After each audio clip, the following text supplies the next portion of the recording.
Bien, merci à tous d'être là et d'être effectivement en distance pour ceux qui sont spectateurs de la retransmission.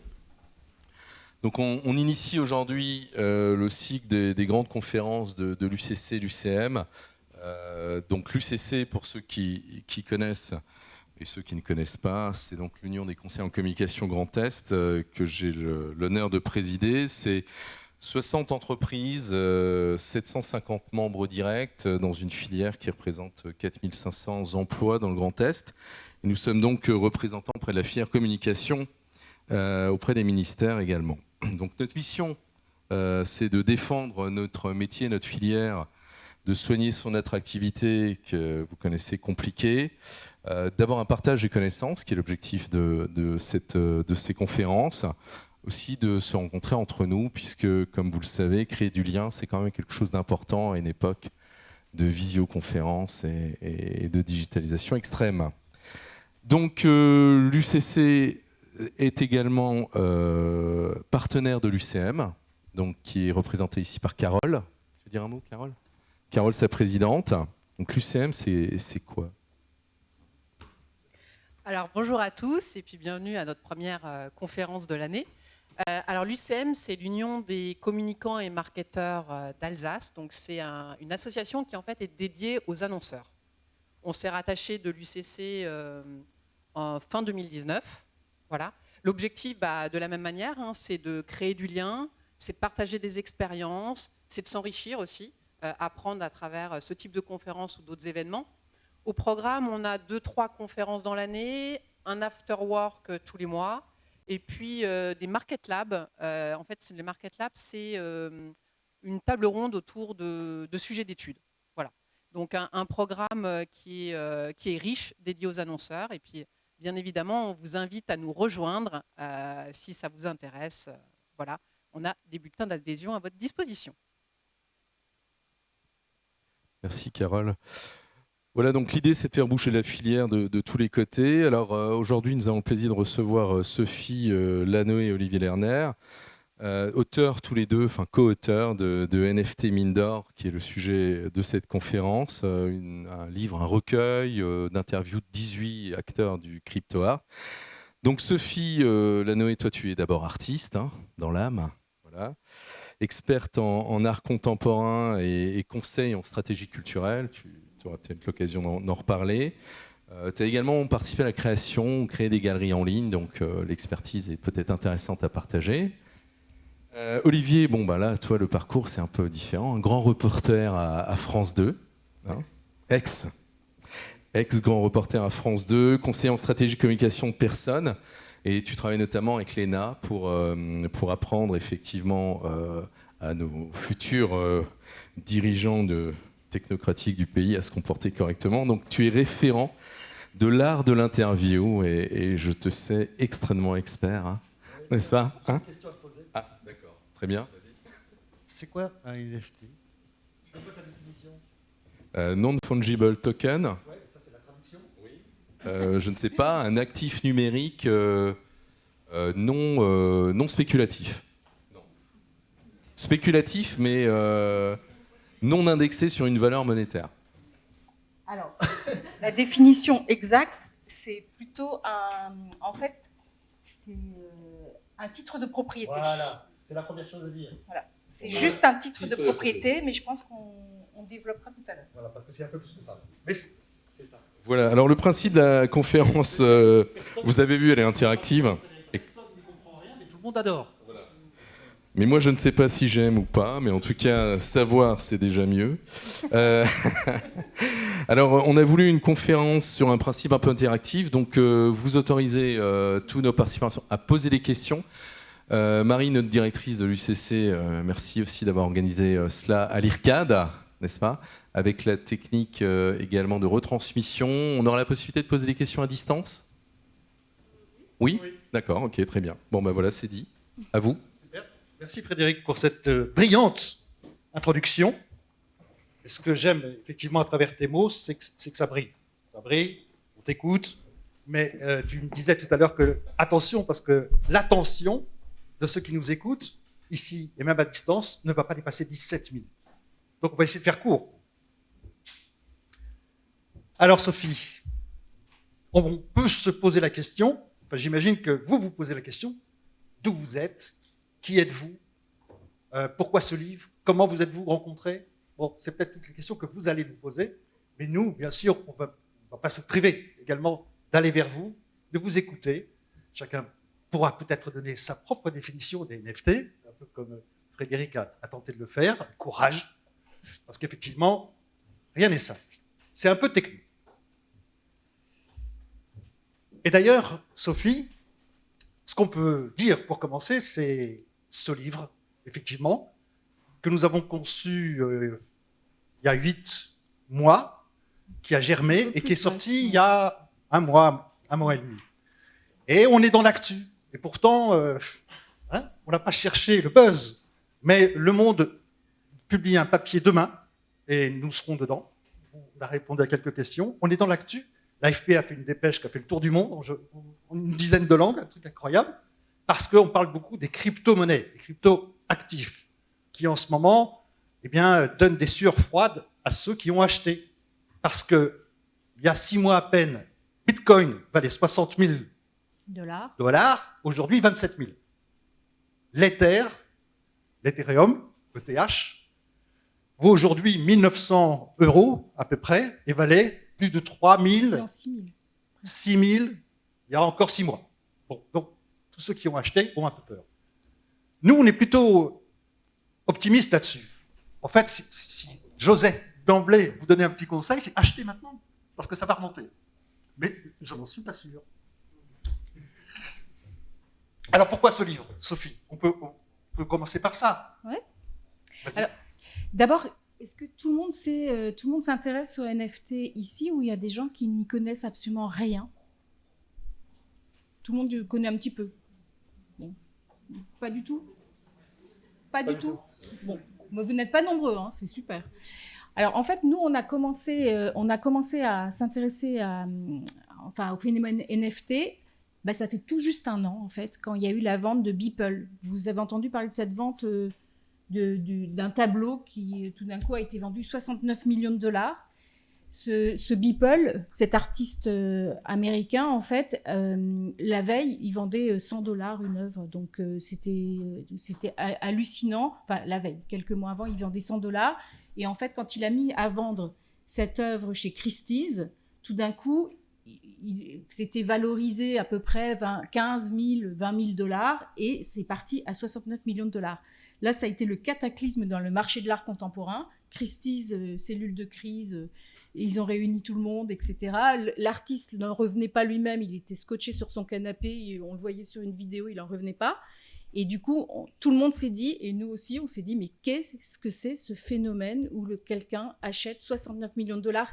Pour vous situer, c'est à peu près les œuvres Picasso.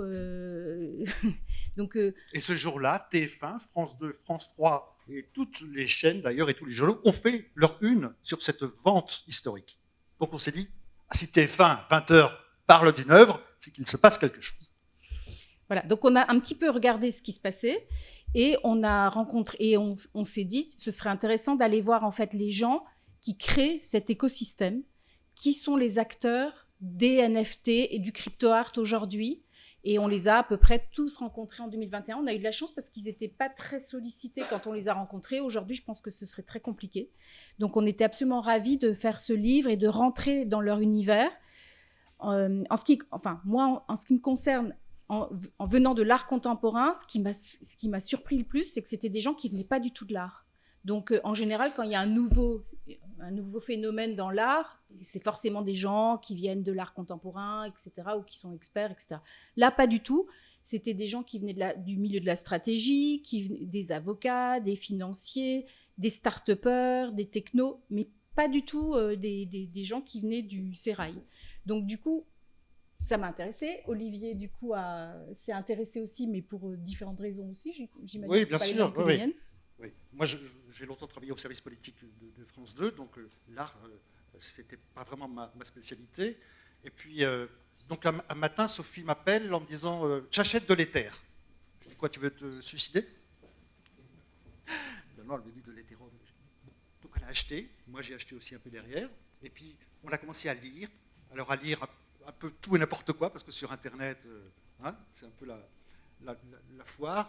Bien sûr, il y a des récits intéressants, mais il y a parfois du n'importe quoi. Sur les définitions du NFT, où on a passé peut-être pendant un mois tous les jours à chercher effectivement les mots, la bonne définition. Chacun y allait de son propre vocabulaire, en mélangeant un peu tout, donc ça n'a pas été simple. Donc une fois qu'on a intégré un petit peu le vocabulaire, Minté, la blockchain, le Tezos, le Luna, c'est vrai qu'on plonge dedans, on s'y intéresse forcément, on passe beaucoup de temps donc à apprendre pour comprendre et se souvenir. Est-ce que certains d'entre vous ont acheté déjà des NFT? Est-ce que certains d'entre vous ont de la crypto? Lesquels? Comment? Des tokens? Mais des crypto-actifs, vous en avez aussi? Lesquels? Alors, vous appuyez sur le petit mic et vous parlez dans le micro, s'il vous plaît. Merci. C'est mon frère et son modèle économique, c'est les tokens. Donc c'est lui qui gère ça pour moi. Ah. D'accord, ok. Donc c'est affectif. En toute transparence. C'est affectif. Voilà. Bon, super. Sinon, qui avait des cryptos? Lesquels? Bitcoin, Ethereum, Cardano, Dogecoin, j'essaie de trouver, mais pas beaucoup. Oui, donc les plus... Les plus connus et certains qui sont un peu tendance. Cardano. Alors, est-ce que vous faites comme nous, je veux dire, à 23h30 ou à 6h du matin, quand vous vous réveillez, est-ce que vous regardez c'est ça, plutôt le matin? Non. Ça va continuer à descendre. Mais c'est devenu un réflexe et tous les matins, effectivement, vous regardez. Mais bon, Ok. après, un moment, ça va repartir, il faut les garder. Bon. Et il y avait quelqu'un d'autre?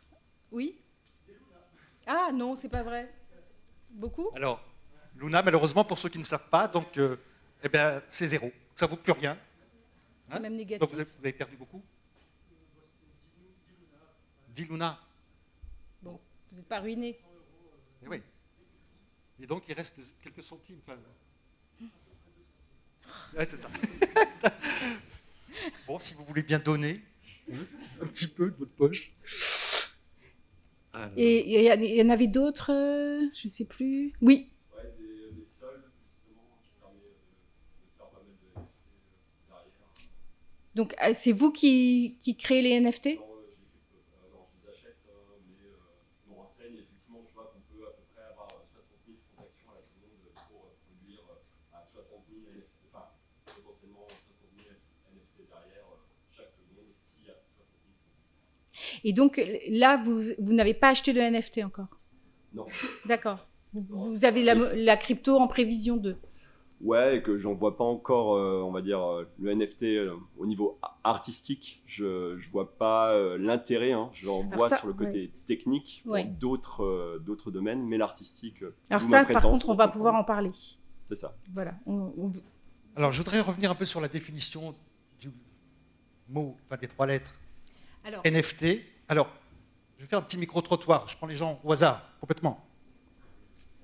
Alors, Jacques, tu es le patriarche un peu ici, même si tu fais toujours jeune. Est-ce que le NFT te parle? Est-ce que, en 2 mots, avec les mots importants, tu peux nous dire ce que tu ressens ou quelle est ta définition? Parle-moi du TGV au lieu de me parler du TNT ou ce que tu veux, mais non, pas du tout. Ok. TNT, oui. TNT, oui. SFIO, oui. Oui, bien sûr. Et PS aussi. Bonjour. Alors, votre petite définition des NFT, c'est quoi? Je n'en ai aucune. Je suis en découverte là. Ok, très bien. C'est bien de le dire. Bonjour. C'est un titre de propriété? J'ai déjà entendu ça quelque part, mais encore. Hautement spéculatif. Permet quoi? Qui permet de gagner de l'argent. ou d'en perdre. Alors tant que c'est pas vendu, c'est pas perdu. Mais... Votre titre de Oui, c'est propriété, vrai. donc sur une œuvre, ou sur une paire de baskets, ou sur une bague, ou sur un bijou, va vous permettre quoi par rapport à l'œuvre? C'est C'est ça la question. C'est unique. Il y a une œuvre est unique. On ne peut pas la dupliquer. Mais le NFT, qui est donc l'acte, vous permet quoi? D'être propriétaire. Voilà, c'est ça, c'est le mot-clé. Vous êtes enfin propriétaire de quelque chose dans ce Web 3. Parce que si on reprend Web 1, Sophie, Web 2, Web 3... Là, si on peut prendre en fait la définition exacte d'un NFT, c'est un titre de propriété d'un objet unique. C'est pas forcément un objet, c'est pas forcément une œuvre d'art, hein, c'est un objet unique et qui est enregistré sur un registre numérique en ligne, qui est en fait, ça c'est la définition de la blockchain en fait. La blockchain, c'est le registre, c'est comme le notaire Internet. Et là, tout ce que vous mintez, c'est immuable et infalsifiable et visible aux yeux de tous. C'est-à-dire que tout le monde peut vérifier, ce qui est quand même aussi un progrès par rapport à ce qu'on a connu jusqu'à là. Et le NFT peut être n'importe quoi. N'importe quoi. C'est-à-dire que ça peut être un tweet, ça peut être un JPEG, ça peut être une vidéo, ça peut être tout ce qui n'était... Enfin, jusqu'à là, on ne pouvait pas acheter, par exemple, un tweet. Ça n'existait pas. Aujourd'hui, grâce au NFT, on peut être propriétaire d'un tweet. Donc, c'est vraiment... Ça vous permet de dire, c'est à moi, rien qu'à moi, je suis propriétaire de ce tweet. Alors, c'est ça, la révolution, plus que l'évolution. Hein, oui, c'est une révolution, en fait, d'être propriétaire d'un objet digital, c'est révolutionnaire. Mais c'est pas que ça, en fait. Ce qui est très important aussi, c'est que tout ce qui est justement, parce que c'est un peu lié, le Web 3.0, la blockchain et le NFT, tout ça est un peu lié. Et ça va vous permettre aussi d'être propriétaire de vos données. Ce qui jusqu'à là n'est pas le cas. C'est-à-dire que quand vous allez à la FNAC et vous remplissez un petit... et ça va intéresser les communicants que vous êtes. C'est-à-dire que normalement, quand vous avez une petite carte de fidélité, la personne remplit en fait un petit document et capte vos données. Et ensuite, elle est propriétaire de ces données. Là, avec tout ce qui se passe sur le Web 3, c'est vous qui allez récupérer et qui allez être propriétaire de vos données. Ça change tout. Oui, je vous en prie. Si vous voulez bien allumer votre micro. Mick ? Oui. Voilà. Oui, Patrick Adler. Une question, le NFT, il doit être obligatoirement acheté en crypto ou il peut être acheté dans une monnaie normale ? Alors, il y a des plateformes qui permettent de faire les deux, c'est-à-dire de soit acheter en crypto, soit acheter en ce qu'on appelle fiat, c'est-à-dire euros, dollars, etc. Donc c'est possible. C'est possible, mais c'est possible. Ça vous facilite la tâche, mais derrière, il y a ce qui est votre portefeuille numérique et qui contient vos cryptos. Du coup, c'est derrière est-ce que vous êtes vraiment propriétaire ou pas ? Ça dépend, il faut avoir... ma question, en fait, elle est là. Techniquement, c'est possible. Ma question, en fait, ce qu'il y a derrière, c'est les NFT sont-ils strictement liés à la crypto ? Oui. Parce que, en fait... C'est un point très important, ça. Mais c'est très important. C'est-à-dire que même les plateformes qui vont permettre au public qui n'a pas forcément de crypto, parce qu'en plus, il faut acheter avec la crypto de la blockchain. Donc il faut croire quand même en la crypto. Ah oui. Voilà. Et donc, ma question subsidiaire, c'est qu'est-ce qui vous fait croire aujourd'hui que forcément les cryptos vont remonter ? Vous avez l'air d'en être convaincu, mais Olivier disait quand même pas sûr. Il a dit ça ? Oui, il a dit pas sûr. Mais quand est-ce qu'il a dit ça ? Bah si, tout à l'heure, vous avez dit normalement ça doit remonter, mais non, c'est moi. Pas sûr. Non, je pense que ça va. Cette année, ça va être un peu compliqué. Ça va remonter peut-être dans quelques mois. Mais si, parce qu'il y a des tas de... Alors, en fait, on assiste en ce moment un peu à l'explosion de la bulle, en fait, comme il y a eu la bulle Internet. Mais derrière, il y a eu des projets, en fait, qui étaient un peu n'importe quoi. Il y avait un peu de tout. C'était un peu le Far West, un peu partout. Aujourd'hui, je pense que ce qui, justement, va plonger, c'est ça. Et les projets les plus intéressants, et il y a des projets franchement passionnants, dont on va vous parler d'ailleurs. Voilà, c'est ça qui nous intéresse, en fait. C'est qu'est-ce que vous pouvez nous dire de tangible sur le fait que, pour nous expliquer que finalement les cryptos et donc les NFT ne sont pas qu'une bulle. Ne sont pas qu'une bulle, parce qu'effectivement derrière nous, ce qu'on a vu, en tout cas en rencontrant tous ces acteurs, en voyant leurs projets, en les suivant, parce que ça fait quand même pratiquement 1 an qu'on suit ça, c'est qu'il y a des projets qui vont changer déjà notre usage au quotidien, que ce soit dans les assurances, dans les banques. Le secteur bancaire va forcément, pour l'instant, ils freinent parce que ce n'est pas leur intérêt, mais ils vont forcément évoluer. L'immobilier, c'est-à-dire parce que vous savez qu'on achète aujourd'hui, enfin les grandes marques achètent pour des millions de dollars des terrains, effectivement, dans le métaverse, hein, pour en faire quoi? Pour attirer la clientèle. Non, puis pour en faire des surfaces de vente. Des surfaces de vente, oui. Ou des palais des nouveaux palais de congrès virtuels, etc. Donc, alors, oui. on va vous citer deux cas que nous avons évidemment mis en valeur dans notre livre, NFT Mine d'Or, que je vous conseille d'acheter sur toutes les plateformes. On va vous parler d'Obvious, qui est un collectif, et de Jean-Sébastien Bocan. Et ensuite, on a un invité, un premier invité en duplex de Paris. On en parle dans un instant, avec Gab. Alors, on parle de... Oui, de Jean-Sébastien Bocan. Alors attendez, je vais mettre ça... Voilà, regardez comme il est beau. Donc Jean-Sébastien Bocan, on l'a rencontré. Lui, en fait, son histoire est assez passionnante. Il était directeur de stratégie, je crois, chez AXA. AXA, oui. Chez AXA. Et donc, pendant le confinement... Sodexo. Voilà, et puis... BNP, les pages jaunes. Passionné d'art contemporain. Donc, en fait, quand il travaillait avant le Covid, il allait... Enfin, dès qu'il pouvait, l'heure du déjeuner, il allait dans une galerie, un musée, etc. Il était complètement dingue d'art contemporain. Quand il y a eu le Covid, il a souffert avec le confinement. Il ne pouvait plus se rendre dans les musées ou les galeries. Et surtout, il a découvert que aux États-Unis, il y a des musées qui devaient vendre des pièces de collection pour pouvoir payer leurs salariés. Parce qu'ils n'étaient pas soutenus comme en France, etc. Et donc, lui, il a dit, c'est pas possible, il faut que je trouve un moyen de faire en sorte que les musées puissent gagner de l'argent pour ne pas vendre leur collection dans des cas comme ça de catastrophe. Et donc, il a appelé partout. Il a appelé le British Museum, des musées français qui ont été plus lents, mais en tout cas, le British Museum lui a dit OK. Et ils ont signé un accord et ils vendent en fait des NFT de masterpiece en fait, et qui permettent d'avoir des œuvres numérotées et rares, et du coup de les vendre en NFT. Et ce qui permet en fait d'avoir un moyen supplémentaire de financement pour des musées. Donc voilà, donc là il est partout, il développe sa start-up il y a Sorare dont vous avez peut-être entendu parler, qui vend ce qu'on appelait les panini d'avant. Moi j'en achetais pas, c'est pour les garçons. Moi oui, oui. Les petites cartes de footballeurs. Voilà, mais qui s'arrachaient dans les cours d'école, mais c'était du papier. Voilà. Et aujourd'hui, ça a flambé aussi.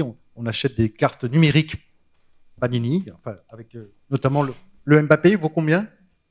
Je crois que ça vaut 200 000, non? Voilà, 200 000 €, une petite image de Mbappé. Et surtout, en fait, toutes ces techniques-là aussi permettent de capter, et ça c'est très important même pour les musées, un public, ça va vous intéresser, un public très jeune, et un public qui en fait était pas très intéressé par les musées ou par certaines catégories de galeries, et ça permet pour ces musées de capter cette clientèle par le biais des NFT. Et du coup, le métaverse aussi, et moi je suis d'accord, le métaverse c'est pas encore c'est encore un peu plus flou, mais du coup ça va permettre aussi de capter toute la génération de ce qu'on appelle les gamers, qui sont en train d'exploser aux États-Unis. Il faut savoir qu'aux États-Unis, tout l'univers des gaming en fait, ça fait plus d'argent que la musique et le cinéma aux États-Unis. C'est quand même aujourd'hui incroyable de voir que ça capte plus d'argent que ça. Ok, on vous parle d'Obvious avant de rejoindre Gabriel Mamou-Mani. Je pense qu'il est déjà en ligne avec nous. Je m'adresse au technicien. Dites-moi dans l'oreillette que je n'ai pas, oui, si vous êtes en ligne avec Gabriel. Ok. Vous voyez ces trois jeunes gens qui n'avaient rien d'artiste. C'était plutôt des ingénieurs. Eux, ils travaillent ensemble. Ils se voient quasiment toute la journée depuis des années. Donc c'est vraiment trois copains dans le vent. Ils travaillent avec l'intelligence artificielle et ils créent des œuvres incroyables que vous pourrez évidemment aller voir sur le net ou sur les réseaux sociaux. Ils sont extraordinaires. Ils ont créé, il y a quelques semaines de ça, ils ont fait un super coup. À partir de 2 mots, rêve et cauchemar, ils ont associé des images et ils sont arrivés à un résultat incroyable. Vous verrez ça, c'est extraordinaire. Ils ont vendu 2000 œuvres en 5 minutes. En fait, ce qu'ils ont fait, c'est qu'avec 2 algorithmes différents, ils ont donné les mots à des débuts de phrases avec rêve et cauchemar pour créer 1000 rêves et 1000 cauchemars. Mais surtout, ce qui est important de savoir, c'est ils n'ont pas vendu comme ça en 5 minutes. C'est-à-dire qu'avant, ils ont créé toute une communauté autour d'eux et et surtout pour suivre leur projet. Et le jour justement où on appelle ce qui s'appelle le drop, c'est-à-dire le lancement de l'œuvre, là tout le monde est prêt et tout le monde achète en 2 minutes. Donc c'est une nouvelle aussi façon de marketer les choses, c'est une nouvelle façon aussi de vendre les produits. C'est assez, c'est-à-dire que si on n'a pas de communauté, on ne vend pas. Donc il faut déjà créer la communauté avant de vendre, il faut déjà créer tout le projet et les projets. Et justement là, on rejoint la question de comment les cryptos, etc. C'est ces projets-là, les communautés importantes. Et quand on va voir, justement, tu peux introduire peut-être Gabriel, qui va expliquer, lui, un projet qui a réussi. Alors, on va sur Gabriel en duplex. Bonjour, vous m'entendez ? Oui, très bien. On est très heureux de t'avoir en live, en direct. Gabriel, ça fait pas très longtemps qu'on se connaît. Tu n'es pas dans la saison 1 de Mine d'Or, mais tu seras sûrement dans saison 2. Et je pense que ceux qui sont là vont très vite comprendre pourquoi. Alors, d'abord parce que tu as eu un papier magnifique dans Forbes il y a quelques jours, avec un titre vraiment, tu peux être fier. Hein, c'est le français, genre qui fait très fort, qui décoiffe, c'est quoi exactement ? Gabriel, le titre de Forbes sur ton... Le français qui a séduit le monde des NFT, qui a séduit l'univers des NFT. Donc on retient qui a séduit le monde entier. Oui, bon, le monde entier. Tu as explosé avec des pandas. Oui. Mais je vais tout vous expliquer. Alors, j'espère qu'on va les voir peut-être en même temps. Est-ce que vous voyez mon écran ? Est-ce que vous voyez mon écran ? Alors, ton écran. Ben oui, on voit. Vas-y. Tu peux afficher un de tes pandas ? Oui. Voilà. Ok. Donc tu as créé Panda Dynasty. Et tu vas nous raconter un peu comment tout ça a germé dans ta tête. Vas-y. Oui. Alors, bonjour à tous. Je m'appelle Gabriel Mamoumani. Je suis le fondateur d'une collection NFT qui s'appelle Panda Dynasty, qui a été créée en été dernier. Et donc, je vous mets à l'aise. Je mets à l'aise tout le monde. Le 15 août, je n'y connaissais absolument rien.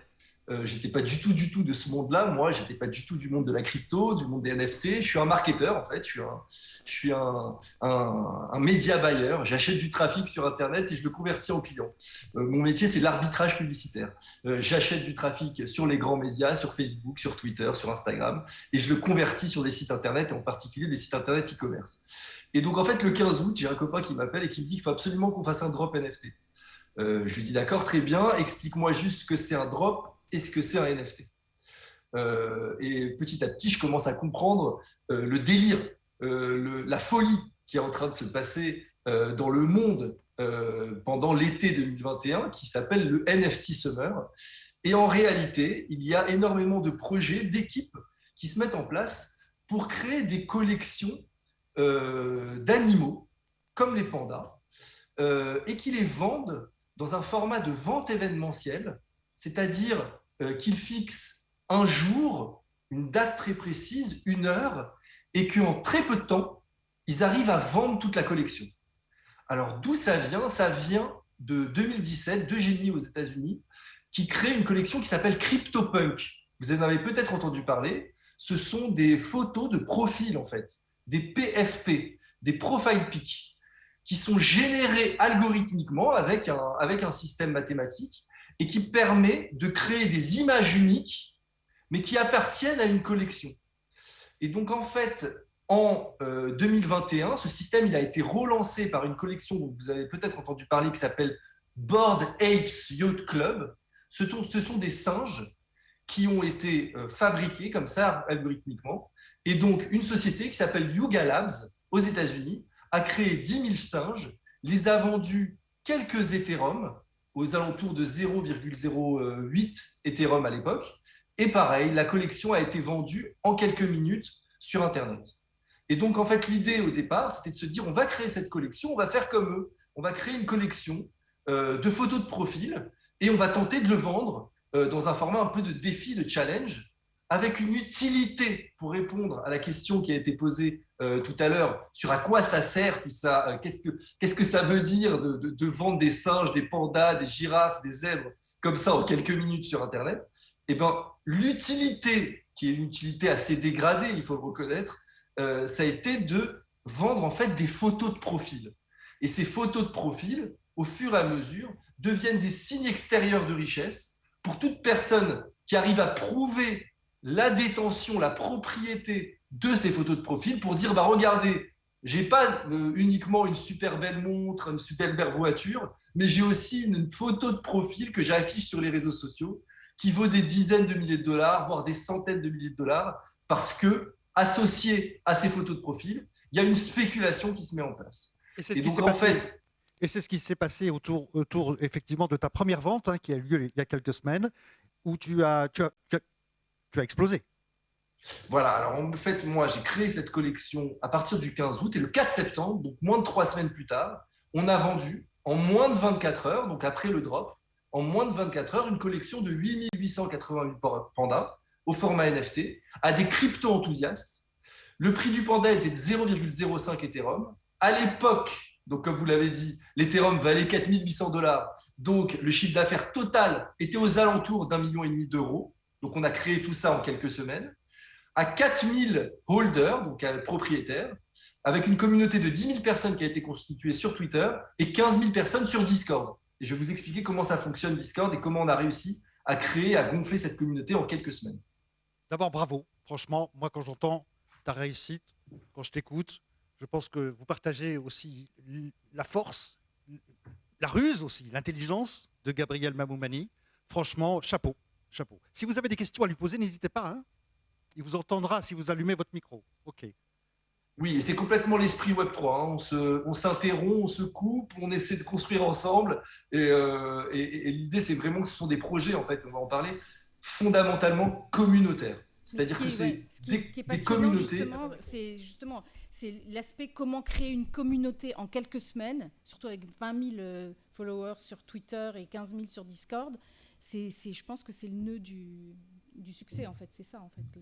Absolument. Ce n'est que, en fait, comme vous l'avez aussi dit, hein, ce sont des objets qui sont des objets quand même d'ordre spéculatif, c'est-à-dire que c'est en créant un décalage entre l'offre et la demande qu'on arrive à donner de la valeur à ces objets numériques. Alors, donc, Gabriel, tu peux nous montrer d'autres images, si tu veux bien. Bien sûr. Alors là par exemple, je vous montre simplement comment on crée en fait ces photos de profil avec un format d'art combinatoire.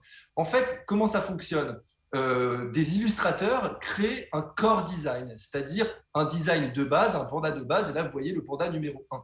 Le panda numéro 1 est nu.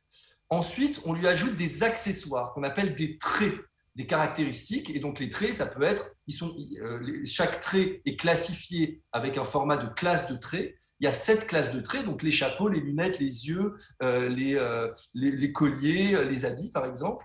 Et en fait, avec un système d'art combinatoire, d'algorithme, on branche l'algorithme à Photoshop et on arrive à générer des combinaisons et donc des pandas uniques. Donc là, par exemple, je vous ai bien mis la différence entre un panda avec un chapeau et ensuite un petit animal au-dessus de la tête. Et en fait, on crée des pandas absolument uniques et on associe un système de rareté à chaque trait, à chaque élément, qui permet de définir un ordre de rareté entre chacune des images qu'on a créées. Donc en fait, le système est exactement, vous avez cité tout à l'heure, le système de Panini, de cartes à collectionner. En fait, ce qui s'est passé l'été dernier, c'est qu'on a recréé des collections de type Pokémon, de type Dragon Ball, ces cartes à collectionner qu'on s'échangeait dans les cours de récréation.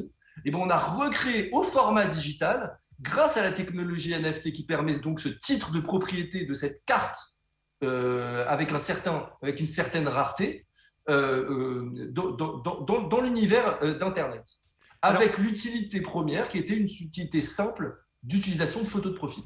Jusqu'où tu vas aller, Gabriel? Parce que quand on voit ça, on se dit, mais ça va évoluer. Tu peux en faire un tous les jours. J'imagine que tu as maintenant une petite équipe autour de toi. Toi aujourd'hui, tu es quoi? Tu es directeur artistique, directeur de création, mais tu fais travailler sans doute des ingénieurs, peut-être des technos ou des artistes. Mais jusqu'où tu vas aller?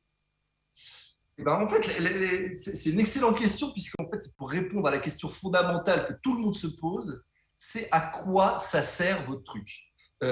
C'est génial, mais j'y comprends rien. Moi, j'ai adoré ce titre parce que c'était mon cas au début de l'été. Et en fait, c'est exactement ça. C'est à quoi ça sert. Et en fait, je pense que c'est pour ça qu'on parle beaucoup de métaverse, d'univers virtuel et de ces mondes-là qui sont en réalité rien d'autre que des jeux vidéo.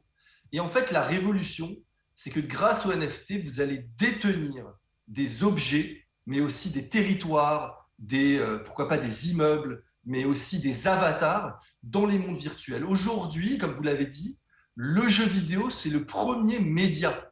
C'est-à-dire que c'est, en termes de chiffre d'affaires, c'est beaucoup plus qu'Hollywood, c'est beaucoup plus que la musique, que évidemment le monde de la littérature. C'est le premier média, le jeu vidéo. Et en fait, dans les jeux vidéo énormes que vous ne connaissez peut-être, comme Roblox, comme Fortnite, comme Minecraft, c'est des centaines de millions de joueurs hyper engagés tous les mois.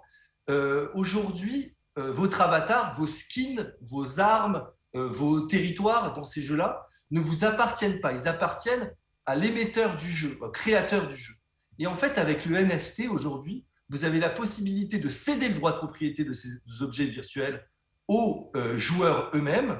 Et donc, ils peuvent non seulement prouver la propriété, mais aussi l'enrichir à travers le temps passé, l'expérience accumulée sur ces jeux-là, et à terme, le revendre.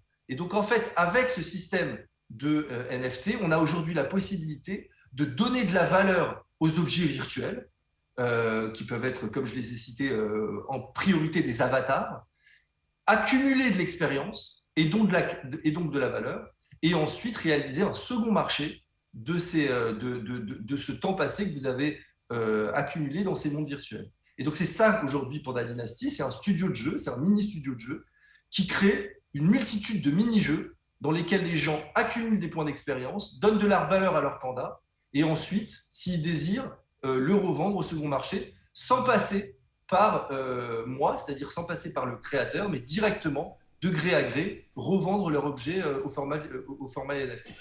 Oui, Gabriel, je voulais juste revenir sur la communauté, parce qu'on t'a coupé la parole, mais on ne t'a pas laissé finir sur comment créer une communauté aussi importante en quelques jours, en fait. Donc, en fait, voilà, l'idée, c'est qu'on a démarré vraiment c'est fondamental, hein, cet aspect de communauté, puisque vraiment, l'idée, c'est de créer une envie et une demande pour acheter ces NFT-là. Et donc, l'idée, c'est vraiment d'accumuler une audience. Alors donc moi, mon business, hein, c'est l'arbitrage publicitaire et donc la création de tunnels de conversion. À mon avis, si dans la salle, on a des experts du marketing, ils doivent connaître ça par cœur, ce principe d'entonnoir de conversion, ce qu'on appelle en anglais le funnel.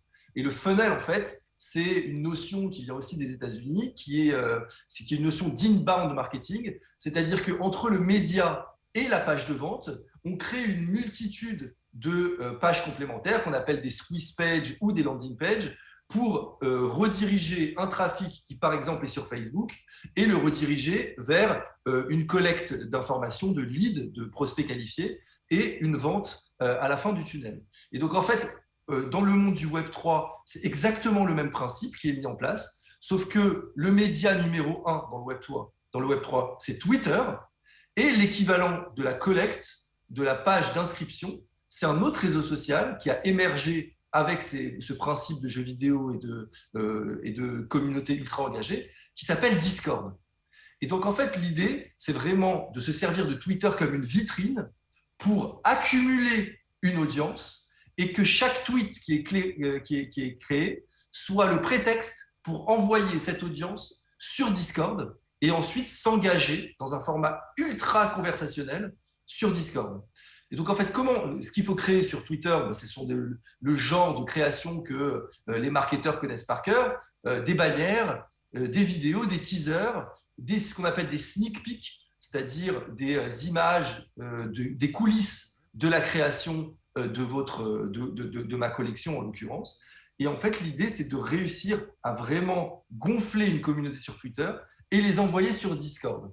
Alors, je ne sais pas si vous connaissez bien Discord, je vous ai mis une petite image pour vous montrer à quoi ça ressemble. En fait, Discord, c'est une sorte de Slack, peut-être que ça, vous connaissez mieux, c'est-à-dire que c'est un forum ultra temps réel, c'est-à-dire que les gens parlent en temps réel, on n'est pas sur un format de commentaires après un post sur Twitter, Facebook ou Instagram par exemple.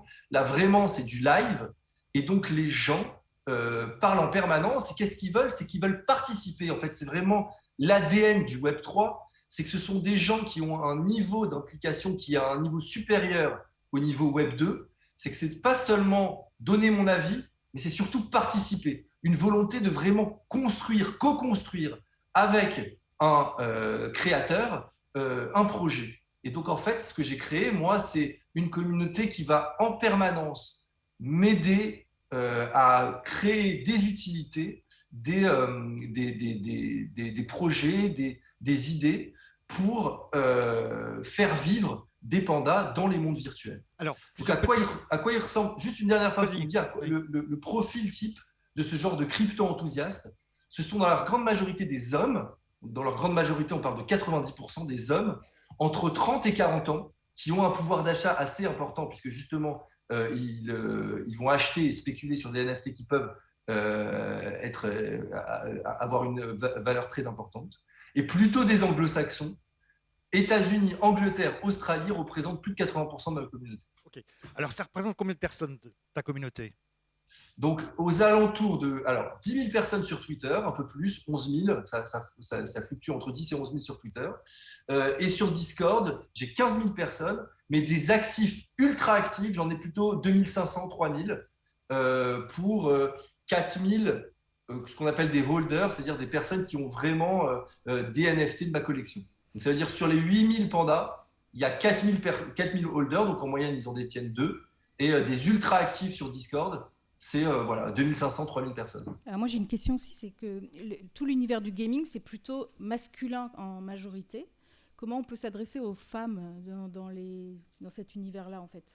Parce que les collectibles, c'est beaucoup d'hommes quand même qui achètent les collectibles. Absolument. Et d'ailleurs dans les cours de récréation, c'est aussi souvent les hommes qui jouent à Dragon Ball. Enfin moi à mon époque c'était vraiment Dragon Ball, mais à la génération d'après c'était Pokémon. Mais en fait, ce qui est intéressant dans le NFT, alors moi, j'ai fait une collection très orientée profile pic avec ces pandas qui reprennent les codes des singes et des CryptoPunks, mais il y a aussi des collections très, très différentes. Il y a aussi des collections qui s'adressent au monde du luxe, au monde de la mode, et donc qui vont aller chercher le produit NFT, ce certificat de propriété, pour prouver la détention, par exemple, d'un article de mode ou d'un sac à main ou d'un bijou. Et donc ça, c'est aussi très, très utilisé. Par exemple, Louis Vuitton, qui s'est adressé à son audience, a créé un jeu vidéo qui s'appelle Louis the Game et qui permet à la fin du jeu, pour les plus actifs, de gagner des NFT très rare d'une collection émise par Louis Vuitton. Donc les codes sont les codes du gaming, sont les codes du NFT, mais a priori sont des codes qui ne s'adressent pas exclusivement qu'à ces crypto-enthousiastes qui sont très très vraiment masculins, mais qui peuvent s'adresser à d'autres audiences et d'autres types de marques qui vont utiliser les NFT pour adresser leur cible. On reparlera des marques dans quelques instants avec 2 ou 3 exemples. Gabriel, est-ce que, comme le font certains d'ailleurs, tu vas solliciter ta communauté pour qu'elle en fait crée avec toi, crée une sorte de comité de rédaction, on appelle ça comme ça dans une rédaction. Il y a le journal 20 minutes qui a fait ça par exemple, qui a vendu donc en NFT des machines à écrire, et ceux qui ont acheté vont avoir le droit de participer à l'élaboration d'un journal à venir. Est-ce que toi, sur l'éditorial ou sur le dessin, tu vas faire appel à la créativité et au rassemblement de ta communauté autour de tes nouveaux projets?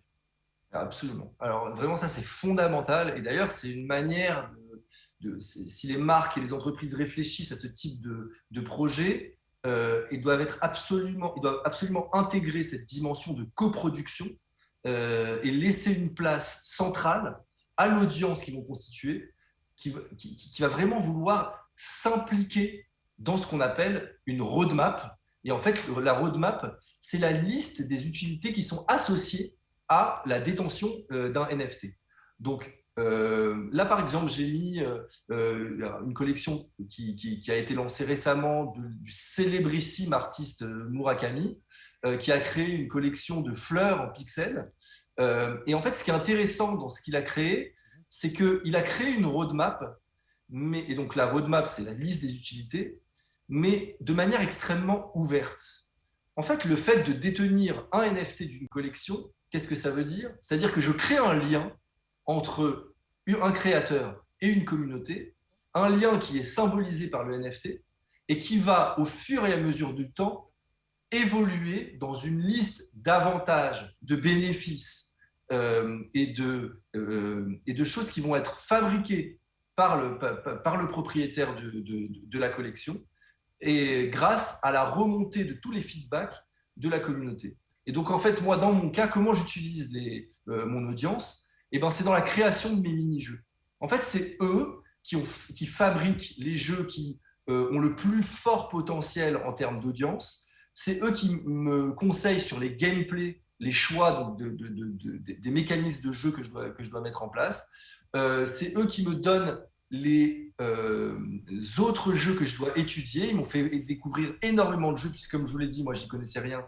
Et c'est eux qui m'ont formé. Ils m'ont fait découvrir, évidemment, les plus grands comme Sandbox, Decentraland, qui sont ce qu'on appelle des métaverses, donc des grands mondes virtuels, mais aussi des jeux beaucoup plus pointus, comme AAV Gochi, qui sont des séries de mini-jeux dans lesquels vous pouvez utiliser vos NFT et qui vous permettent de gagner soit des cryptos dans un format de ce qu'on appelle Play to Earn, c'est-à-dire que vous allez gagner des cryptos en fonction de votre bénéfice, de vos actions dans les jeux, ou aussi des NFT complémentaires qui vont être autant d'accessoires que vous allez utiliser dans les jeux que je vais créer. Donc voilà, tout simplement, par exemple, vous pouvez gagner une voiture qui sera votre véhicule dans le jeu que je vais créer dans les semaines à venir, dans lequel votre panda va conduire la voiture pour Gabriel, pour gagner plus de crypto et plus de NFT. Gabriel, il y a une question de Com qui n'est pas avec nous mais qui est en ligne,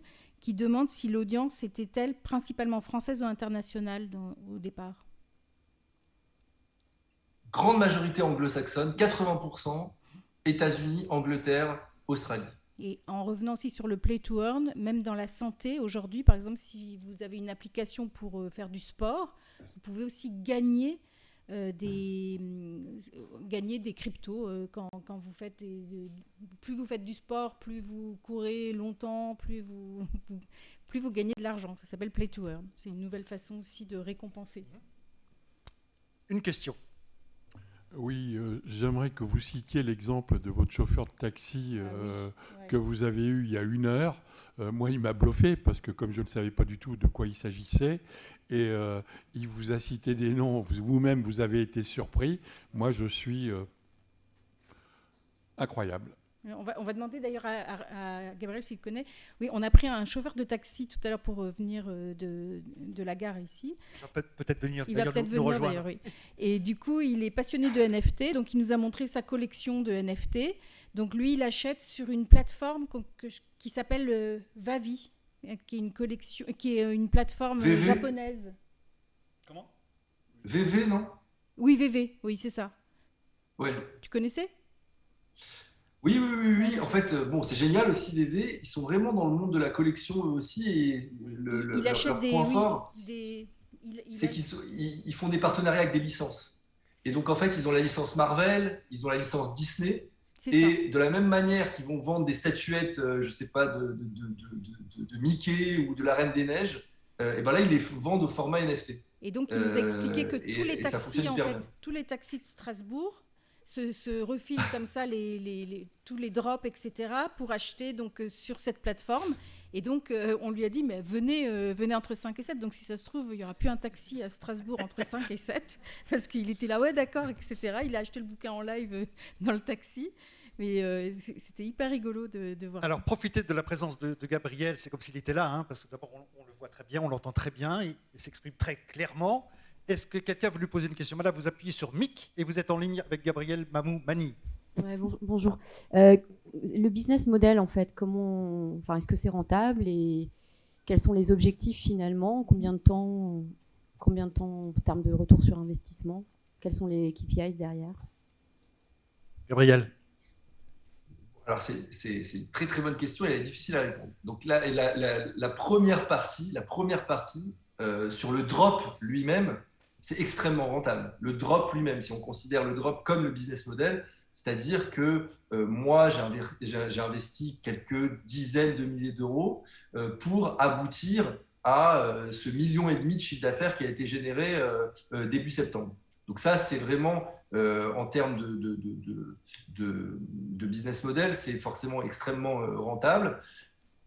Aujourd'hui, c'est moins vrai puisque l'achat média, parce que je vous ai dit vraiment, j'ai acheté beaucoup de trafic sur Twitter, l'achat média coûte beaucoup plus cher que ce qui était vrai au début de l'été.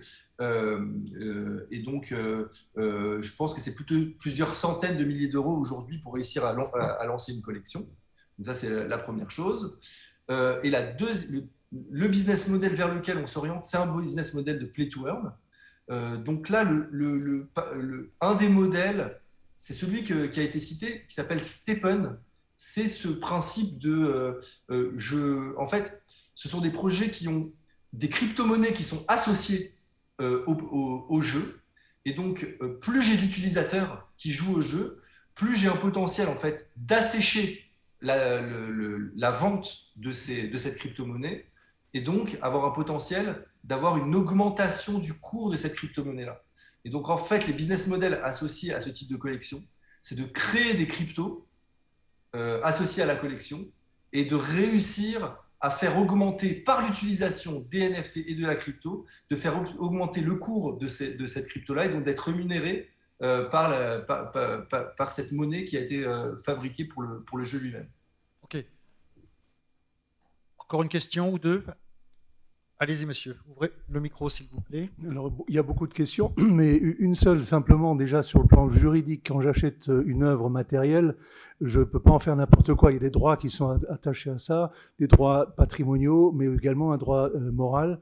Quid des NFT? Si par exemple j'achète un NFT et que je le revends à un parti politique, à gauche ou à droite, peu importe, est-ce que l'artiste qui l'a créé a le droit moral de s'y opposer, par exemple?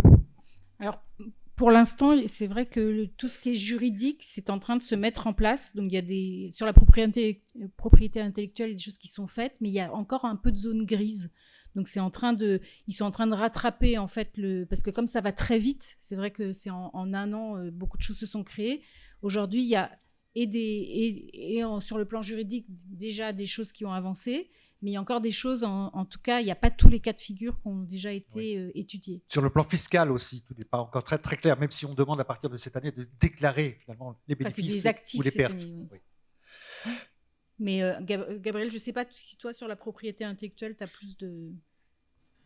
Je ne suis pas un spécialiste. Il y a peut-être une notion dont on peut parler, c'est la notion de smart contract. Oui. En fait, c'est extrêmement important. Hein. On n'en a pas parlé, mais c'est décisif dans le monde des NFT. En fait, toutes les collections, dès qu'il y a une émission de NFT, en fait, il y a plusieurs lignes de code qui sont fabriquées derrière cette collection qui régissent toutes les interactions entre le propriétaire de la collection lui-même, l'émetteur de la collection et les propriétaires. Donc en fait, par exemple, ce smart contract va définir les mécanismes de royalties. C'est-à-dire qu'en général, l'émetteur de la collection est capable, pendant toute la vie de la vente et de la revente au second marché d'une œuvre de la collection, de gagner un pourcentage qui est en général entre 2,5% et 5%, quel que soit l'éloignement de cette vente par rapport à l'émission de la collection. C'est quelque chose qui est très très important pour les artistes. C'est primordial pour les artistes, ouais. Parce que c'est la première fois en fait, que les artistes vont... parce que ça va être effectivement codé dans le contrat du NFT qui s'appelle le smart contract. Mais en fait, à chaque fois que l'artiste, son œuvre va être revendue de gré à gré, comme ça, il va toucher automatiquement. Alors, sur les artistes, c'est plutôt du 10% souvent, mais qui est automatique, c'est-à-dire que ça tombe tout de suite dans son wallet. Ok, on va rester encore quelques instants avec toi, Gabriel, avec 2-3 petites questions. Si tu veux répondre de façon un peu plus concise, dis-moi. Ça marche. Ouais. Dans 10 ans, il y aura toujours un panda derrière toi? J'espère. Alors, tu es à fond dedans, tu es marié, tu fais plus que ça. Tu rêves panda? Tu manges panda? Je rêve panda. J'avais une activité de conseil, et j'ai tout abandonné pour les pandas. Et oui, je suis marié, j'ai 5 enfants et 8888 pandas. Et je dois m'occuper de tout ce petit monde-là tous les jours au quotidien. Alors, puisqu'on est entre nous, j'imagine que tu ne restes pas à bras croisés depuis ton dernier drop. Qu'est-ce que tu fais là en ce moment? Qu'est-ce que tu prépares? Donc, je délivre ma roadmap. Et donc, c'est cette série d'utilités qui est associée à mes pandas. Et donc, on a décidé de créer une série de mini-jeux. Donc, c'est des jeux de hyper casual. C'est-à-dire les jeux que vous jouez pour vous détendre sur votre mobile en général. Mais vous utilisez réellement votre NFT au sein de ces jeux. C'est-à-dire que si vous avez un panda avec un chapeau ou avec telle lunette, vous allez vraiment jouer avec votre panda. Ça permet d'accumuler des points d'expérience, d'accumuler des points de vie associés à chacun des pandas. Et donc, plus vous êtes actif, plus vous avez un panda qui a de la valeur et qui peut être revendu sur le second marché avec une plus-value par rapport au prix que vous avez acheté au moment du mint. Tu travailles tous les jours, tu réfléchis tous les jours. Tu essaies de créer, de trouver quelque chose de nouveau tous les jours. Absolument. Ok, super. Tu vas rester avec nous parce qu'on va parler des marques et puis on va accueillir un autre invité, Bertrand Dussauge, dans quelques instants. Tu veux bien, sauf si tu as une idée de panda, il faut que tu ailles travailler, non? Je pense que je vais vous quitter dans quelques minutes. Oui. En tout cas, merci beaucoup. Tu veux. Merci à toi. Gabriel. Merci beaucoup. C'était très intéressant. Vraiment. Et puis, à bientôt. On est encore une fois content de pouvoir compter sur toi pour nos prochaines conférences. Et rendez-vous dans Mine d'Or, NFT Mine d'Or saison 2, qui sortira l'année prochaine. Plaisir. Avec plaisir. Avec plaisir. Merci beaucoup. Oui, on va parler des marques. Avec tous les jours, il y a des annonces. Les grandes marques se lancent, les Carrefour, entre autres sur le métaverse, on en a parlé tout à l'heure, qui achètent des terrains pour en faire des zones d'achat, des zones de marchandises, attirer les jeunes. Et cette semaine, moi, j'ai été attiré par Roland Garros, qui a fait un truc incroyable, je ne sais pas si vous avez vu. Ils ont mis en vente 5000 sièges, évidemment différents, numérotés, de 1 à 5000. Ils les ont mis en vente en NFT à 200 €. D'abord réservés à ceux qui sont adhérents à la Fédération française de tennis, et puis ensuite à celui qui voulait bien les acheter. Donc ce n'est pas un siège sur lequel vous allez vous asseoir un jour, c'est un siège virtuel. Vous allez recevoir un JPEG. Et j'ai trouvé ça intéressant parce que, bon, d'abord, ce sont les Australiens qui ont montré le chemin. L'Open d'Australie l'a déjà fait l'an passé, et ça avait très très bien marché parce qu'il y a des fans de tennis, Sophie, toi qui viens d'une grande famille de tennisman, de fans, et on passe des heures sur un court, on passe des heures à regarder les matchs, à regarder, voilà. Et Roland Garros va développer en fait avec des gens qui ont des idées. Par exemple, on va pouvoir gagner la balle de match d'il y a déjà quelques années, ou la balle de match d'un match que vous aimez bien cette année. Là, vous aurez la balle, mais vous aurez aussi le NFT. On peut, dans les deux cas de figure, être propriétaire de la vraie balle et de l'image de la balle. Ils vont développer aussi des petites vidéos qu'on n'aura pas forcément vues parce qu'ils vont évidemment tourner dans les vestiaires, backstage, ça intéresse toujours beaucoup les gens, et ils vont vendre ça très cher. Vous êtes preneur, madame, de la balle de match qu'on a vue hier entre la Française qui s'appelle Paris, PA2RY, qui a battu la numéro 2 mondiale? Est-ce que si on met en vente la balle de match, de ce match quand même important, vous allez craquer? Je pense pas parce que... Attendez, oui, parlez bien dans le micro. Ouais, c'est bon, je pense que vous m'entendez. Je pense pas parce que je suis pas assez connaisseuse de tennis pour le faire, mais bon, moi je danse au tango et s'il y avait quelque chose autour de tango, sans doute que je le ferais. Enfin, même si ça reste virtuel, je pense qu'il faut quand même qu'il y ait un lien entre une passion qu'on a en vrai et puis le monde digital. Je sais pas, acheter la paire de chaussures de la danseuse de tango qui a gagné le dernier concours mondial. Oui, là, ça aurait du sens, quoi. Et la rencontrer, par exemple. En plus, waouh. Et puis danser avec son partenaire. Qui est fan de tennis ici?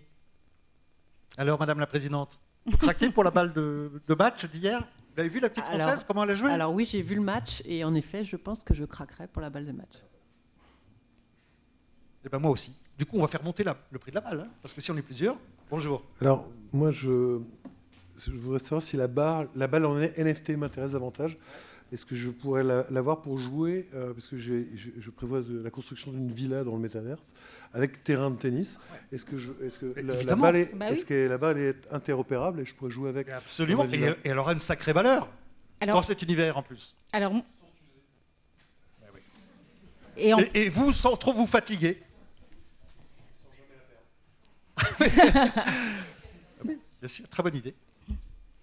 Alors justement, moi j'ai vu un article ce matin sur Roland Garros, donc je vais apporter juste un petit bémol, c'est qu'en fait leur lancement a été un peu raté cette année, parce qu'en fait ils ont justement pas travaillé leur communauté avant, ils n'ont pas travaillé un Discord, ils l'ont juste ouvert juste avant.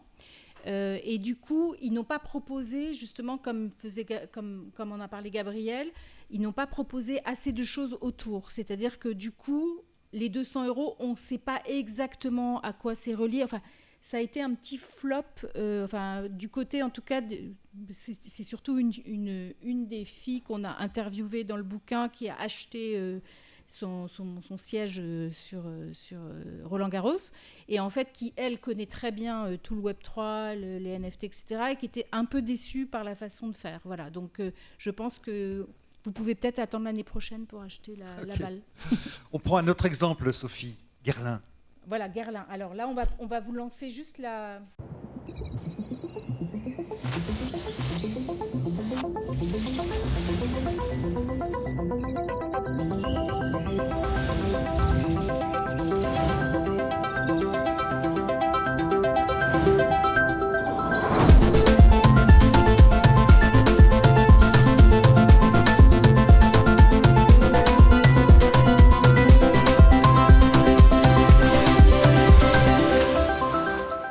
Guerlain, le symbole de Guerlain, c'est bien l'abeille. Donc, ce qu'on a vu là défiler, en fait, ce sont des NFT. Chacun, évidemment, est différent parce qu'il y a des abeilles qui sont différentes. Il y a des abeilles royales, enfin bon. Ça se passe dans les Yvelines, sur 40 hectares. Et Guerlain donc, cherche le financement de ceux qui vont acheter leur NFT en abeille pour, on appelle ça,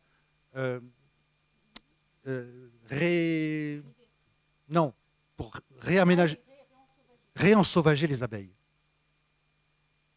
à quelques kilomètres de Paris. Je trouvais ça génial. C'est beau en même temps.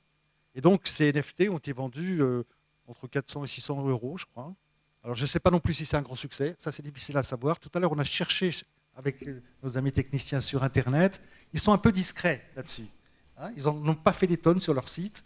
C'est-à-dire qu'il faut vraiment le savoir. Donc, c'est Guerlain Bees, B-2-E-S, les abeilles. Il y a un petit peu de communication, mais je pensais qu'il y aurait plus de choses là-dessus. Donc peut-être aussi sont-ils un peu en retrait parce que ça ne marche pas forcément. Non, je pense que là, ils sont en train de lancer le projet. Je ne suis pas sûre qu'ils aient tout vendu déjà. Ça fait quelques semaines que le projet a été lancé. Oui. Bon, ce qu'on peut dire sur les marques, c'est qu'il y a un vent de folie qui pousse les marques d'abord à créer des départements un peu secrets. Chez L'Oréal, par exemple, je sais qu'ils recrutent ce qu'ils appellent des Head of Metaverse. Et ils recrutent des équipes entières qui travaillent dans des labos. Mais j'en sais pas plus. C'est difficile de savoir sur quel projet travaillent-ils. En tout cas, il y a une mobilisation autour des métaverses et des NFT et de tout cet écosystème qui est en train de bouleverser en fait l'état d'esprit de ceux qui sont dans les grandes marques. D'abord parce que ça a démarré dans le luxe. Et c'est peut-être ce qui les pousse, c'est faire, être dedans, commencer. Mais ils se disent c'est maintenant, il faut y aller. Parce que si on n'y va pas maintenant, après, évidemment, ce sera trop tard. Donc il y a comme une course. Donc il y a du recrutement, il y a beaucoup d'emplois, et d'ailleurs des emplois qui n'existaient pas il y a quelques années. Ils créent des emplois, mais ils créent des titres d'emploi. Des écoles aussi. Il y a des écoles qui se lancent. Autour du métaverse. Ouais. Et on a été interviewé pour la Société Générale, qui fait enfin, c'est pas une interview, mais en tout cas, c'est pour un dossier qui est préparé. Et ils interviewent en tout cas des gens qui réfléchissent sur les NFT, le métaverse, le Web3, pour faire des dossiers, comment on appelle ça, de réflexion, c'est ça, de réflexion pour les banques, etc. Donc on va dire bonjour aussi à Bertrand, à notre penseur Dussauge. créatif. C'est notre deuxième invité. Alors Bertrand, voilà. je te présente en quelques mots, et bien sûr, tu vas nous éclairer. D'ailleurs, si tu peux éclairer aussi ton visage, ce serait cool. Il est comme sur la photo, en fait. Il est très beau aussi. Hein. Oui, on n'a invité que des beaux garçons. Hein. Bon. Mais on te reconnaît bien comme ça, c'est bien. Et tu es beau. Ok. Alors Bertrand Dussauge, il a été l'un des premiers acteurs du Web 1. Il était encore là dans le Web 2. Et évidemment, il est là. Il ne veut pas rater le Web 3. Alors, tu vas nous dire d'ailleurs la différence entre Web 1, Web 2, Web 3. Et tu vas nous dire pourquoi, à ton avis, tu es avec nous cet après-midi. Il nous parle de Bruxelles. Vas-y. Voilà. Bonjour, mesdames et messieurs. Merci pour cette invitation du CC Grand Est et de Sophie et d'Olivier qui sont des fidèles avec moi. Donc oui, pour répondre en fait à ces trois catégories, j'ai eu la chance en fait de quitter mon job de directeur de marketing des cartes à puces et Schlumberger en 96 parce que le web, Internet en fait existait, devenait concret, devenait accessible en fait au public, aux entreprises. Et ce sont les entreprises qui se sont appropriées cette technologie, un peu forcée d'ailleurs parce que le gouvernement a dû imposer le fait que les ministères fassent leur site Internet. Du coup, les copains qui sortent des mêmes écoles et qui dirigent les boîtes, les 250 plus grosses boîtes françaises se sont dit mais il faut qu'on fasse un site Internet. Et personne ne savait à quoi ça servait, mais du coup, il fallait y aller. Et comme moi, j'avais la chance d'être dans une boîte de technologie où on avait un équivalent de l'email depuis 1988, j'avais en fait découvert l'un des intérêts qui était l'hyperlien.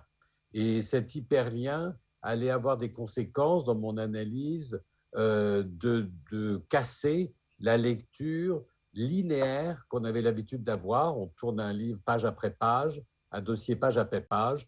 Et là, quand on crée un site Internet, on peut passer d'une page à l'autre sans que cette continuité soit voulue par l'auteur. Et donc, le WebAS, c'est en fait des entreprises qui prennent la parole sans interactivité, c'est-à-dire sans inviter les lecteurs à réagir.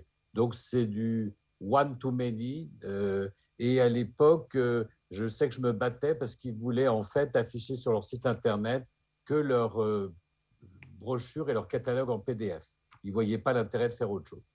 Le Web 2 est arrivé au début des années 2000 et là, c'est l'arrivée en fait des réseaux sociaux. Et les réseaux sociaux, c'est tout le monde est invité par ce qu'on appelle les GAFAM aujourd'hui, donc les grands acteurs concentrés, à produire du contenu sur Facebook, sur Twitter, sur LinkedIn, sur les grands réseaux sociaux qui naissent dans ces années-là. Et les gens vont produire des contenus, du texte et de l'image, essentiellement. Et en fait, ils vont être dépossédés de ce contenu car les GAFAM vont utiliser ce contenu pour vendre de la publicité, des pages vues, et gratuitement. Donc, il y a une espèce d'échange gratuit. Vous me donnez vos contenus, voire les datas qui sont liées, c'est-à-dire le type de consommation qu'il y a dans ces contenus, et en contrepartie, je vous laisse une gratuité.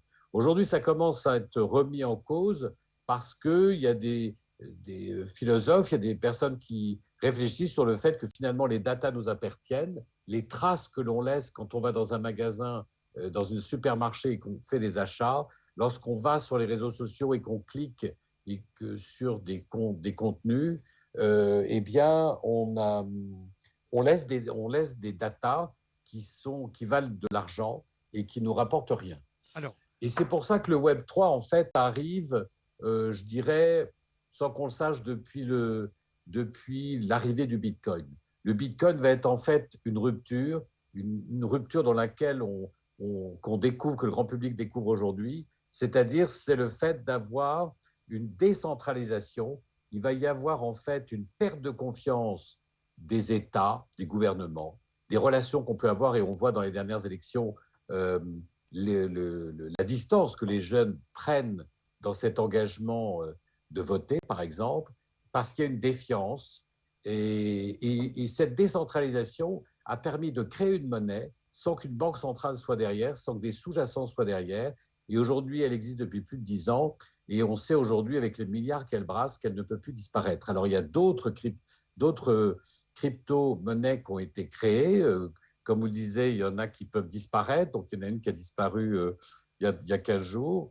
Mais le Bitcoin est une certitude. Et là, on est dans un mot qui est la décentralisation. C'est-à-dire que grâce, en fait, à un outil qui est l'intelligence artificielle, donc un algorithme qui apprend ce qu'on lui demande d'apprendre et qui n'a pas d'état d'âme, eh bien, il est censé appliquer ce qu'on lui demande d'appliquer. Et c'est lui aujourd'hui qui nous guide sur Google. Quand vous voulez pour connaître votre chemin, vous allez dans Google Maps et on vous donne le chemin, on vous donne la durée du parcours. Bertrand, on a eu une question tout à l'heure sur justement qu'est-ce qui me faisait dire à moi, par exemple, que le Bitcoin allait rebondir.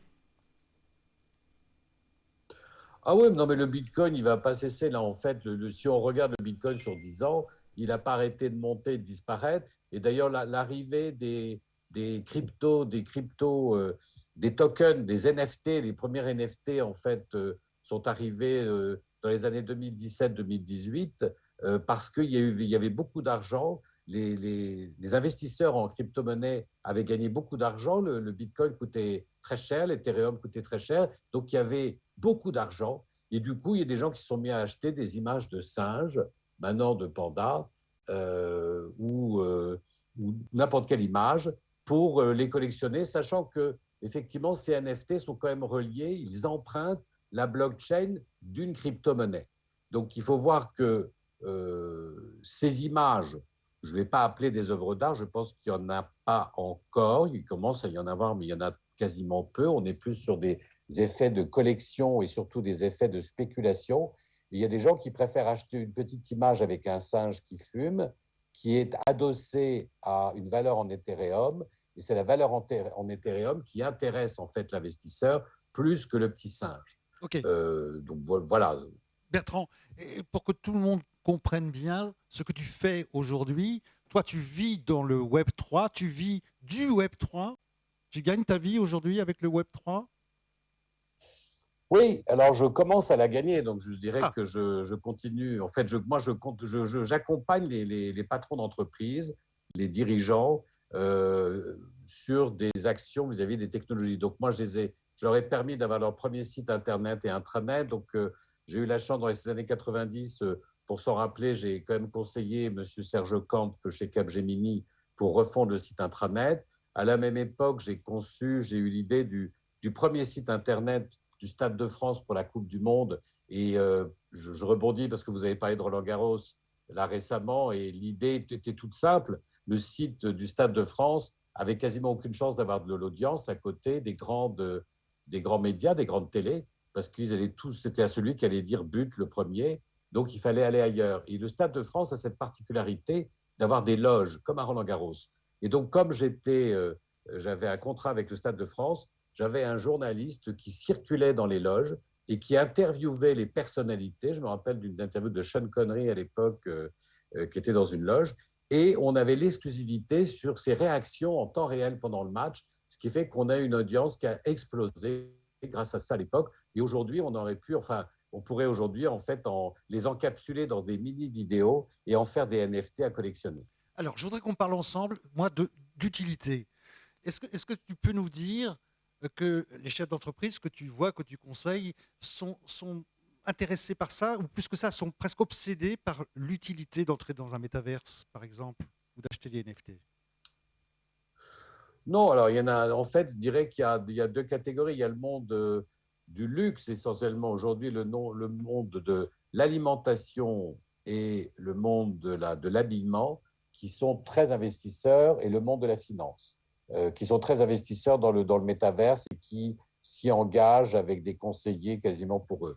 Le monde donc, de la mode, le monde de la création. Donc aujourd'hui, les gens qui créent effectivement des produits, je pense aujourd'hui à une marque prestigieuse de fabrication de bougies de luxe, aujourd'hui est intéressée effectivement pour que je les accompagne dans la volonté de pouvoir utiliser cette technologie d'intelligence artificielle pour créer. Donc l'idée, c'est que l'on part en fait d'un patrimoine immatériel de dessins, de textes, de poésie, de marques qui ont été créés pendant des dizaines d'années, et on les donne en fait comme des data à une intelligence artificielle qui va être capable de proposer des formes et des textes qui vont être des nouvelles créations, qui peuvent intégrer d'ailleurs, comme le disait Gabriel tout à l'heure, une création collective, parce qu'on va pouvoir, en ayant une communauté, intégrer des clients un peu ambassadeurs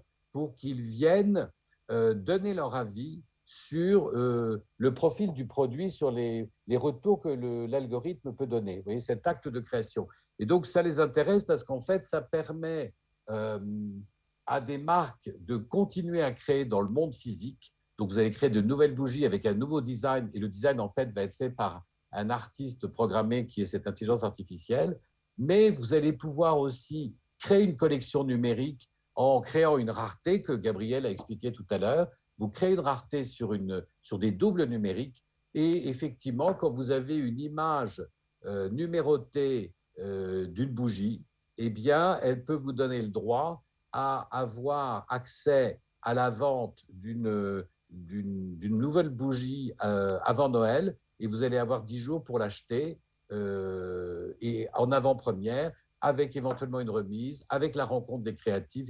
C'est ce que fait Obvious, vous avez présenté tout à l'heure, effectivement, avec leur capsule Dreams.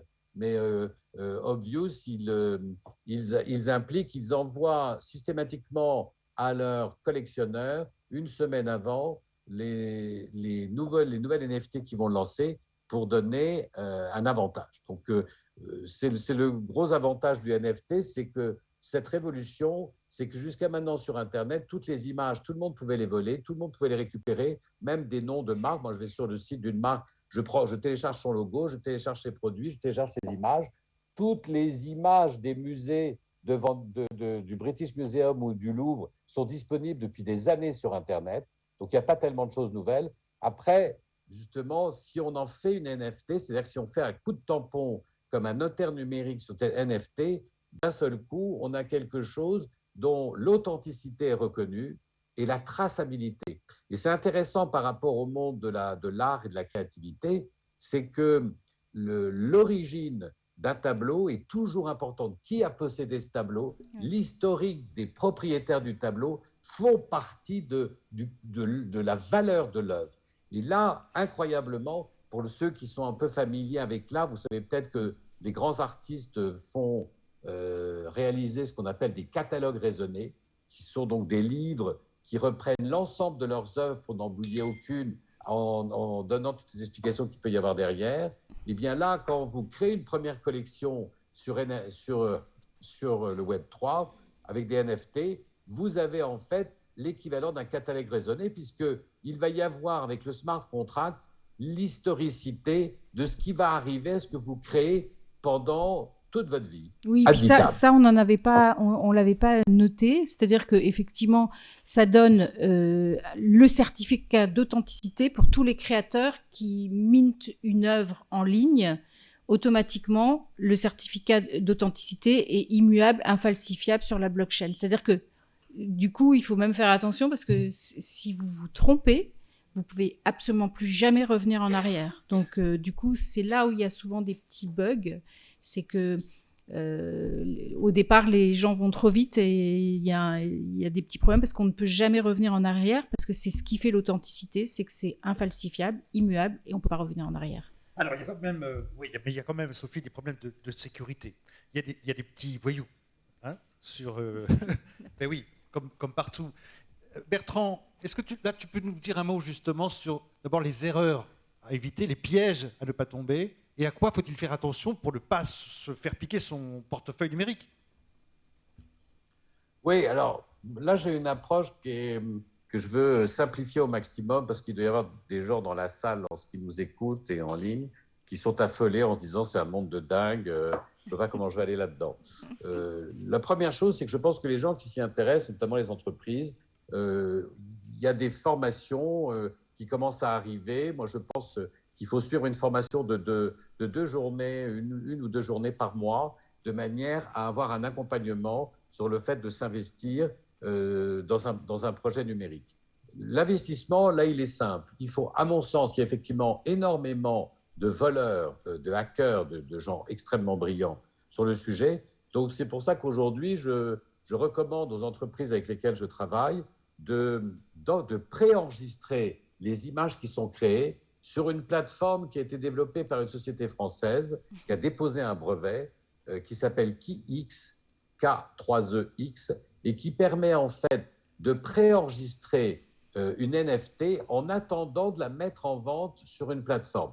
Parce que les gens ne savent pas. Par exemple, si vous allez sur une plateforme, on va prendre la plus connue qui est OpenSea par exemple, si vous placez une image en NFT sur une plateforme, cette plateforme aujourd'hui vous propose de prendre un portefeuille chez lui, un wallet, et puis ils vont garder votre clé privée. Donc vous leur confiez votre clé dessus. Et c'est très dangereux parce qu'ils peuvent se faire hacker et vous pouvez perdre votre clé. Ça, personne ne le sait. Et la deuxième chose, c'est que tant que l'image n'est pas vendue, ce qu'on appelle mintée, elle n'a pas été enregistrée dans une blockchain.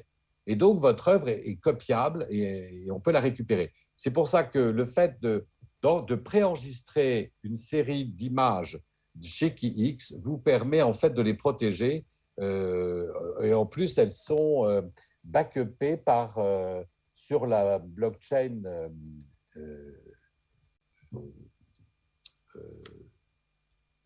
Bitcoin, qui n'est pas la blockchain la plus utilisée pour le NFT, puisque c'est plutôt l'Ethereum qui avait mis en place le premier smart contract. Et Bitcoin, comme vous le savez, en fait, est vraiment décentralisé et il y a une certitude en fait de prolongation. Donc, en résumé, la première chose, c'est que vous allez sur le site de Ledger et vous achetez l'équivalent d'une petite clé USB, qui est une clé Ledger, qui est en fait un porte-monnaie électronique physique. Oui. Vous l'achetez chez eux et ça vaut une centaine d'euros. Ouais. Vous l'achetez, vous le recevez chez eux. Il faut l'acheter chez eux, hein, parce que si vous l'achetez par exemple sur un intermédiaire, vous pouvez avoir des gens qui vont mettre un code qui va voler vos informations avant même que vous... Oui, tout à fait. Je vous apprends que la clé Ledger, il faut l'acheter chez Ledger et nulle part ailleurs. Après, cette clé, vous la connectez, vous créez un compte chez MetaMask, M-A-S-K, MetaMask. Et à partir de là, vous avez les 2 outils qui vous permettent de garder vos clés privées. Alors, si vous êtes très prudent, l'idéal, c'est que la clé Ledger, elle est protégée par une série de lettres, qui est un mot de passe. Il ne faut pas perdre. Et cette série de lettres, eh bien, il faut en fait l'imprimer sur un support inifugé, c'est-à-dire qu'il faudrait que ça résiste au feu chez vous ou ailleurs. Voilà. Donc, et là, vous avez une sécurité absolue. Mais c'est à peu près les puristes que je connais qui sont des cryptoactifs et qui investissent énormément dans les monnaies en sont à ce stade-là pour avoir à peu près 98% de sécurité. Il y a une histoire très drôle aussi, enfin très drôle, horrible pour celui qui a perdu. Je crois que c'est un Australien qui avait perdu sa cold wallet, enfin la clé en fait, comme ça. Il l'avait jetée à la poubelle pendant son déménagement et donc du coup il a passé des semaines à vider l'espèce de container de poubelle qu'il avait jeté pour retrouver sa clé parce qu'il l'avait perdue. Donc il avait tout perdu. Il avait, je crois, 300 millions dessus, un truc comme ça. Alors, est-ce qu'il y a des questions pour Bertrand? Moi, j'en ai encore 2-3 à te poser, si tu veux bien rester encore quelques minutes. Bertrand, est-ce que tu vois le public est là? Est-ce que tu penses que toi, par exemple, et nous aussi d'ailleurs, on a en fait un vrai travail d'explication, de communication, parce que pour l'instant, ce qui plonge, hein, c'est parce qu'on y va à fond dans les NFT. Hein, je trouve, quand on y va, on y va. Est-ce que tu penses qu'on est encore sur une niche et qu'on est un peu en avance? Il faudra peut-être attendre 5 ans pour que Jacques, par exemple, nous dise « Oui, un NFT, maintenant je sais ce que c'est ». On n'est pas un peu tôt? Oui. Non, bah, écoutez, vous savez, c'est ce qu'on me disait en 2016 quand je disais créez un email, créez votre email et on me rigolait au nez. Faites votre site internet, on me rigolait au nez. Donc, en fait, c'est classique, c'est-à-dire que le temps d'appropriation du public qui ne se sent pas concerné est entre 5 et 10 ans. Donc, ça veut dire que là, mais il y a eu un coup d'accélération parce que l'enfermement de la pandémie a versé tout le monde dans le numérique et dans les visios. Et donc, aujourd'hui, les gens sont beaucoup plus ouverts au numérique et à ces échanges, vous voyez, à distance. Donc, voilà. Donc, moi, mon conseil, c'est au contraire, il faut y aller maintenant pour se créer une expérience de manière à avoir des stratégies beaucoup plus affinées, beaucoup plus pointues. D'accord. Non. Jacques, maintenant, tu sais ce que c'est qu'un NFT? Oui, mais nous sommes des gens intelligents, mais on n'a pas du tout parlé de Chinois, d'Israéliens, d'Américains qui ne nous ont pas attendus pour faire tout ce qui a été dit. Et la question que je pose pour un novice comme moi, j'ai peur que dans quelques années, on soit copié complètement et qu'on soit pris dans tout ce système-là et que, comme à chaque fois, nous avons nous avons été les investigateurs de tout ça et puis on va nous copier et puis on est reparti pour un tour. Alors, je pense que là, en France, on a quand même pris le bon virage. Là, par exemple, la plupart des gens qu'on avait interviewés, d'ailleurs, sont en train de créer qui va ouvrir en septembre, je crois, la NFT Factory, où ils vont réunir vraiment tout l'écosystème des NFT. Donc, effectivement, on est bien placé pour l'instant. Je crois qu'Internet, ça leur et tout ce qui est Google, etc., ça a un peu servi de leçon quand même aux Français. Ils sont quand même ils sont à fond là. Je trouve que voilà. Alors après, effectivement, les Chinois, ils ont aussi beaucoup de capacités et on pourra peut-être pas doubler tout ça, mais je pense que pour l'instant, on est assez bien placé. En tout cas. Oui, madame.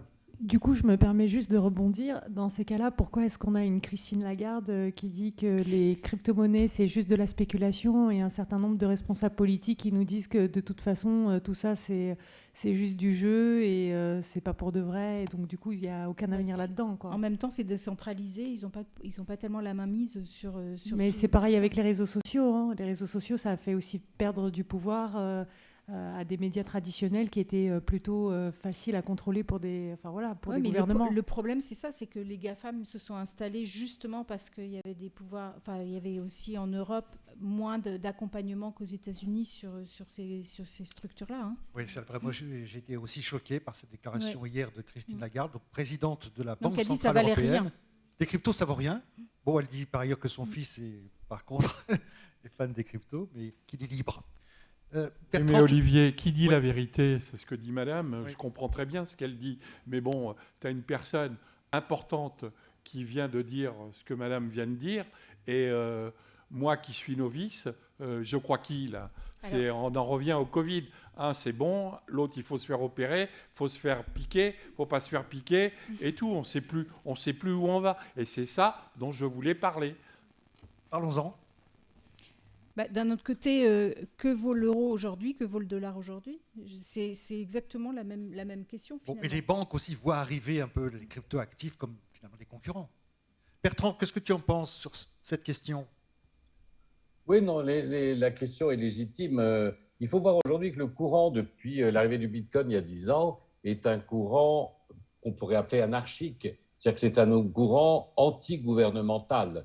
Donc aujourd'hui, moi je connais quelqu'un qui n'est plus qu'en crypto qui n'a plus d'adresse, qui vit d'un Airbnb à un autre, qui n'est reconnu dans aucun pays et qui se balade en Europe et qui veut être uniquement dans un système décentralisé. Donc en fait, la question de monsieur, elle est tout à fait légitime, qui est en fait, on croit à qui, mais tout le sujet est là. Il y a des gens qui ne croient plus dans le pouvoir public. Ce n'est pas Christine Lagarde qui est à la tête de la Banque européenne qui va pousser les gens à aller dans les cryptos, sachant que l'Europe a pourtant annoncé qu'ils veulent faire un crypto-euro, une crypto-monnaie euro. Donc, elle se tire un peu une balle dans le pied. Donc, il y a des millions de gens qui ne veulent plus dépendre d'un gouvernement central et qui ne veulent plus dépendre des banques. Regardez, rappelez-vous la crise de 2008-2010, on a failli faire la queue dans les banques pour aller rechercher notre cash. Les banques pouvaient faire faillite et l'État, en France, ne vous couvre que sur la hauteur de 100 000 euros. Donc voilà, ça, ce sont des réalités. Alors après, vous croyez par rapport à des textes de loi. Aujourd'hui, c'est compliqué parce que tout est basé sur une intelligence artificielle, mais la philosophie de ce système, c'est une décentralisation. C'est-à-dire que personne ne peut prendre le pouvoir sur une monnaie pour changer le cours de cette monnaie artificiellement, puisqu'il y a des robots qui sont là pour le surveiller. Donc voilà, maintenant ce sont des milliards de personnes, ce sont des milliards qui sont échangés. On peut attendre pour y aller, mais là on est probablement sur les NFT. Je pense que le sujet n'était pas sur les crypto-monnaies. Mais sur les NFT, ce qui est intéressant, le sujet c'est d'emprunter la blockchain, qui est cette espèce de tampon notarié digital qui assure votre propriété. Ça fait aujourd'hui, pour vous dire d'ailleurs, je ne sais pas si vous le savez, mais vous avez entre 2 à 10-15% de faux tableaux dans les plus grands musées du monde. Au Métropolitaine, au MoMA, au Louvre, vous avez des œuvres qui sont des faux. Eh bien, avec une NFT, c'est plus possible parce que le smart contract est collé et donc l'œuvre qui sera reconnue, dans 50 ans, on ne pourra pas, personne ne pourra changer le propriétaire ou l'auteur de l'œuvre originale. Donc, on va vers des choses de certification. Prenez le micro, monsieur. Oui. Sauf si il y a un NFT sur un faux. Ah, exactement, c'est possible. C'est possible. Mais du coup, là, justement, c'est là où il faut c'est faire dès le attention. départ. Voilà. Ah oui. Au départ, oui, mais au départ. Pas une garantie que pas du l'œuvre tout. soit. Mais soit justement, voilà.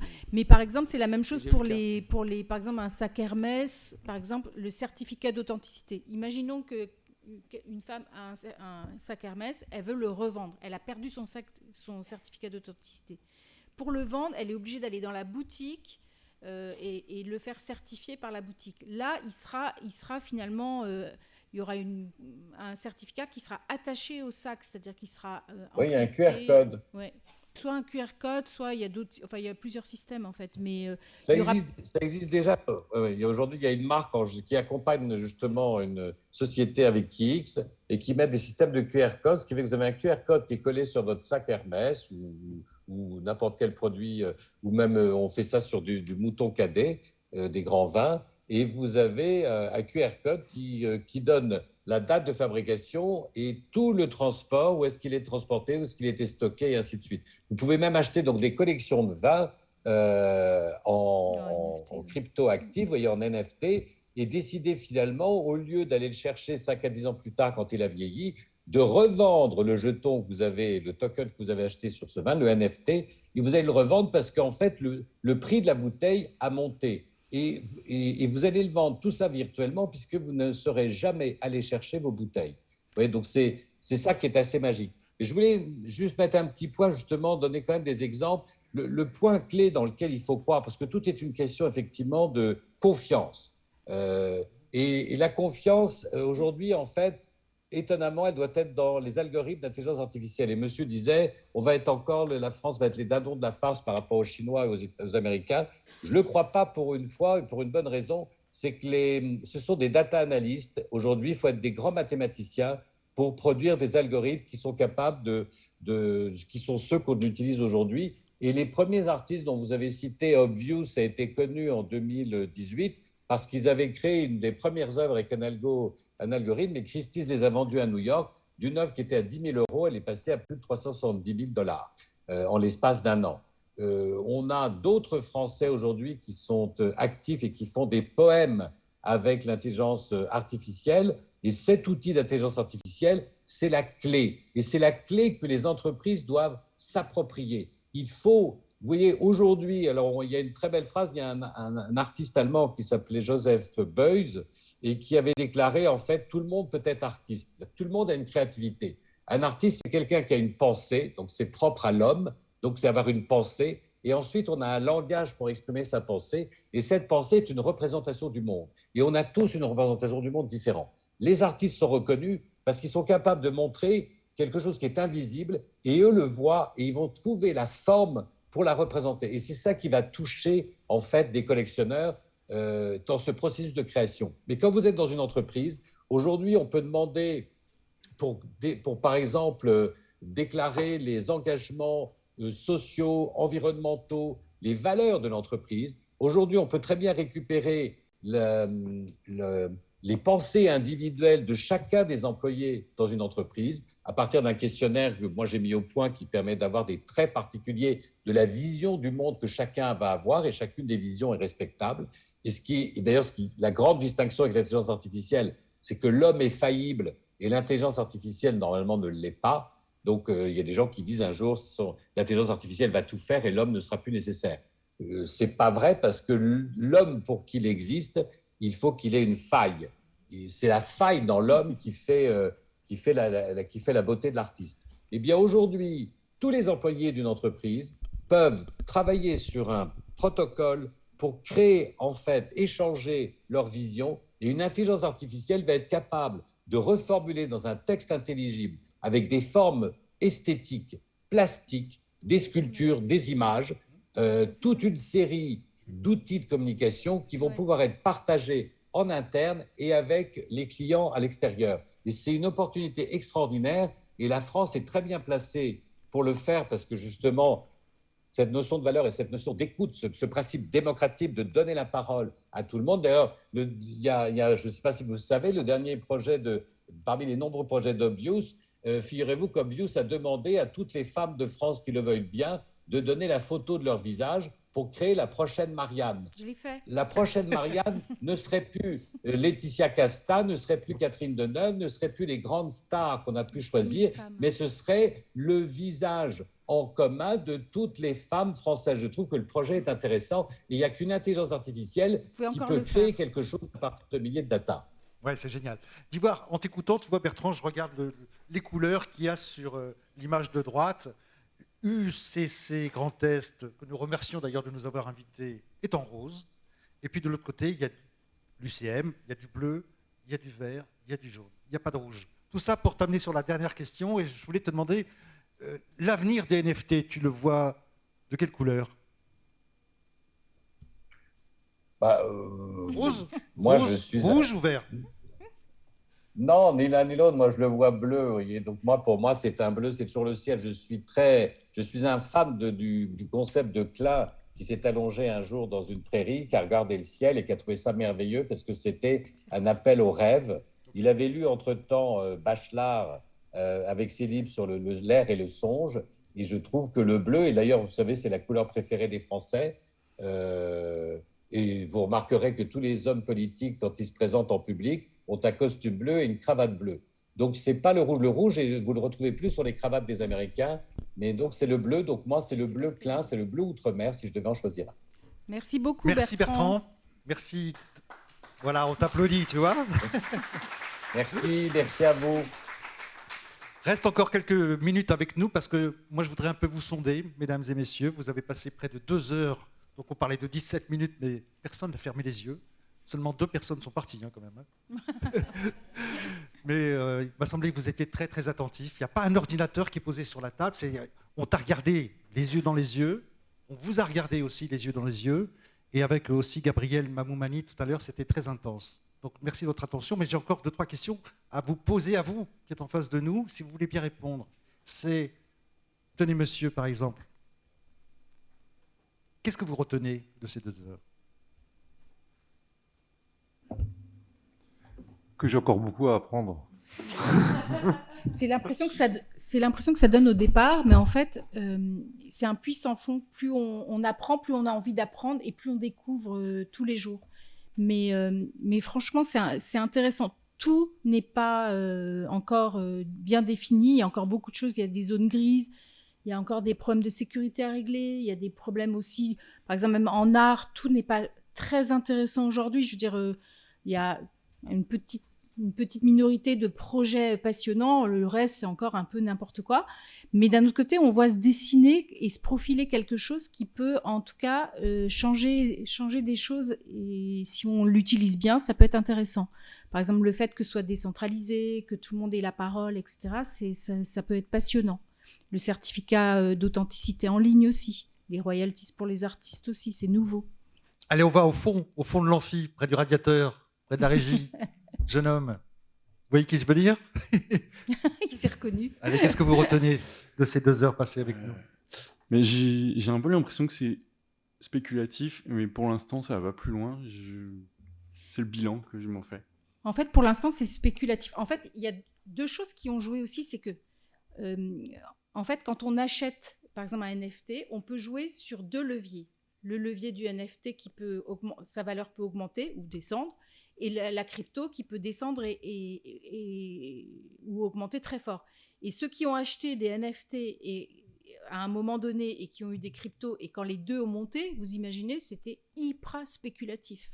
Donc, effectivement, il y a ces 2 leviers-là qui peuvent jouer. Le fan de tennis?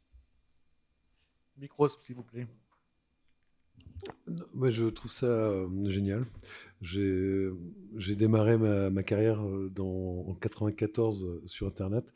Je fais mes premiers sites en 95 et tout ce qui est techno me fascine toujours. Je suis un geek et j'essaye de me projeter effectivement dans quelques années quand on vivra dans le métavers, alimenté par des tubes avec des liquides de Knop, nous permettant tout de même de survivre physiologiquement, mais tout en nous épanouissant dans un nouvel univers sans limite.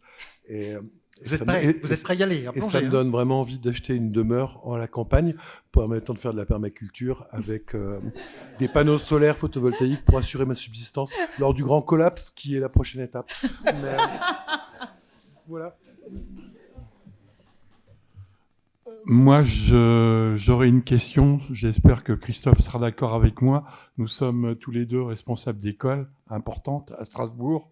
Et demain, parce que vous m'avez convaincu, en plus, j'y connaissais absolument rien du tout, hein, et j'en avais même pas entendu parler à l'école. Demain, j'interviens. Qu'est-ce que je leur dis à mes élèves?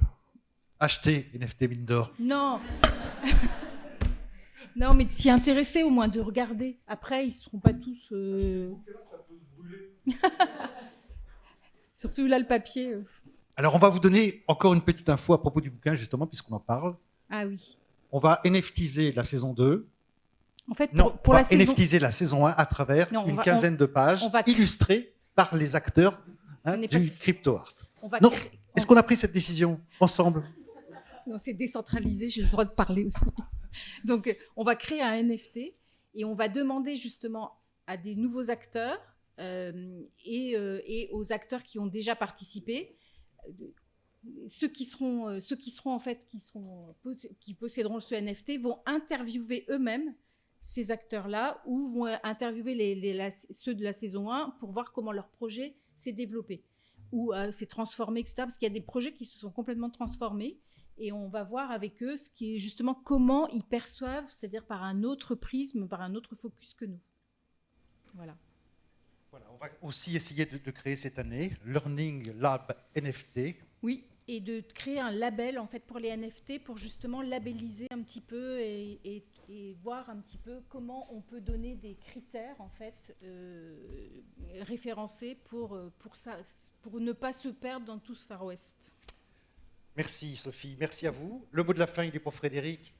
Merci encore de cette invitation. Qu'est-ce que tu as retenu, toi, de cet après-midi? Il fallait que je lise le livre. Au revoir. Au revoir.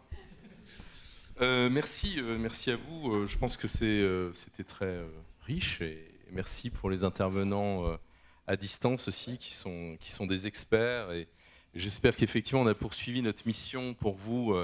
D'amener des angles différents et de partager la connaissance. Donc je rappelle que effectivement la prochaine conférence aura lieu Marie, où es-tu? En septembre, il me semble. Ça traitera du métaverse. Voilà, où je ne comprends rien encore. Je suis gêné dans la réalité actuellement. Bon. Bref, l'UCC également organise le Creative Shaker qui aura lieu le 14 et le 15 juin dans la ville de Metz. Je rappelle que c'est 100 personnes issues de toutes les agences membres du l'UCC qui sont mélangées dans des équipes au bénéfice de 9 associations que l'on... 16 et 17 juin, voilà, tout à fait. C'est parce que je ne l'ai pas noté sur mon papier.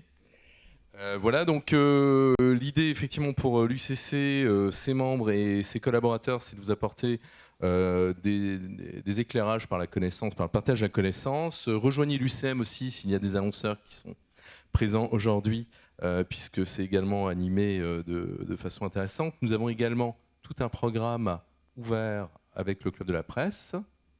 Voilà. Et dans les autres territoires, pour ceux qui sont connectés à distance, les démarches sont en croissance. Donc merci à tous. Merci Olivier et Sophie. Voilà. Merci d'être venus, c'était très intéressant. S'il y a encore des questions, c'est le moment. S'il n'y en a pas, on n'a pas de pot après. Désolé Thierry. À moins que l'on puisse boire une bouteille en virtuel. Je paye mon coup en NFT. Ouais, voilà.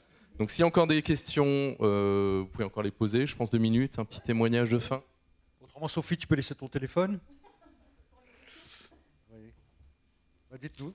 Il nous reste encore 2-3 minutes. Monsieur. Ouais, c'est pas vraiment une question, mais une petite remarque quand même, un peu philosophique. Finalement, les NFT sont basés sur le droit de la propriété, enfin sur la propriété.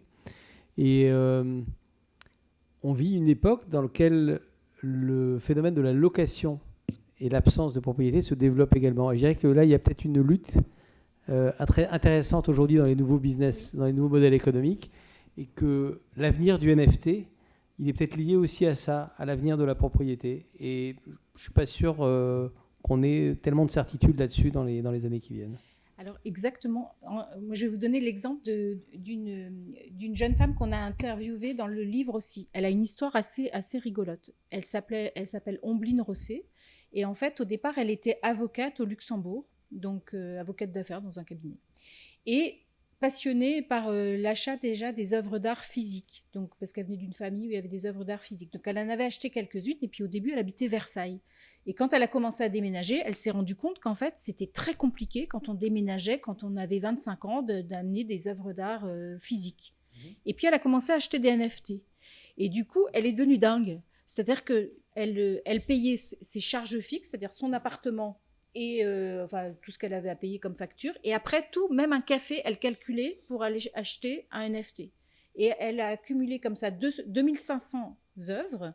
Et elle a laissé tomber son boulot au Luxembourg parce qu'elle achetait, elle devenait folle. Elle était jour et nuit en train d'acheter, de revendre, acheter, de revendre. Elle est complètement addicte. Et du coup, elle a été embauchée par des Suisses là, pour être la curatrice d'une plateforme qui s'appelle Object. Et du coup, elle est ravie parce qu'elle dit « Je peux déménager avec mes 2500 œuvres ». Donc, elle est propriétaire, mais elle a une philosophie de location finalement, parce que c'est de la location, enfin, elle peut déménager du jour au lendemain avec ses 2500 œuvres, elle peut partir en voyage avec ses œuvres, donc elle est en train de créer aussi un métaverse pour exposer ses œuvres. Donc effectivement, la notion de propriété, de location, par exemple, moi j'ai vendu ma voiture, je ne loue plus que des voitures, enfin, on est vraiment dans un système où c'est vrai que la propriété... Comment ? Ce sont des Parisiens. Hein. Ouais. Mais ce que je voulais dire en fait, c'est que on a tous compris que actuellement, en tout cas, que ce soit les crypto-monnaies ou les NFT, c'est quelque chose d'extrêmement spéculatif pour l'instant, et c'est lié à la propriété justement. Et que si la propriété, qui est un modèle qui dure depuis des milliers d'années, hein, mais s'il était amené à disparaître, il y a quand même quelques sociétés aujourd'hui qui essayent de faire disparaître ce concept. Oui. Ça serait un peu problématique pour les NFT et pour les cryptos. Le principe de DAO est aussi un principe où on est propriétaire, mais on est aussi, on intervient un peu comme si c'était un bien collectif. C'est-à-dire que c'est plus une sorte de propriété. C'est pas forcément une propriété individuelle. Ça peut être aussi la DAO, c'est une propriété collective. Donc c'est pas de la location, mais en tout cas, c'est une autre forme de pensée. Mais en tout cas, dans tout ce qu'on a décrit aujourd'hui, je pense que ce qui est surtout au départ, il faut qu'on essaye d'inverser notre façon de penser, en fait. C'est pour rentrer dans tout cet univers-là, il faut en fait qu'on inverse les choses. C'est-à-dire que tout d'un coup, on a un mindset qui est un peu différent pour appréhender les choses. Et dès qu'on passe... Au départ, c'est compliqué, parce qu'il y a un vocabulaire compliqué, il y a des choses qui nous paraissent effectivement un peu légères. On se dit, mais pourquoi on ferait ça? Pourquoi on achèterait cette crypto-là? Pourquoi on irait faire ça? Et puis quand on plonge dedans, on trouve qu'en fait, c'est une nouvelle façon de penser qui est assez marrante aussi, avec ses dérives, mais aussi avec ses avantages. Et si je peux vous... Alors, je ne sais pas si vous allez le trouver, mais moi, j'ai vu un film au début qui était extraordinaire. Ça s'appelle Le Mystère Satoshi. Ça explique la création du Bitcoin. Et c'est un film documentaire, mais qui est super bien fait. Il était sur Arte l'année dernière, mais on peut peut-être le trouver sur YouTube. Et si vous pouvez le voir, regardez-le. Ça vous explique la création du Bitcoin, comment ça a changé les choses, ce que ça apporte, etc. Et vous allez comprendre des tas de choses sur tout ce monde-là. C'est pas où est Satoshi, d'ailleurs.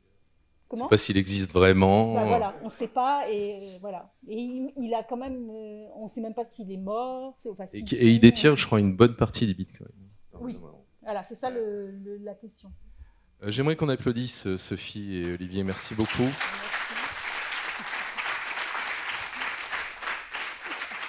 Merci. Merci Jacques aussi.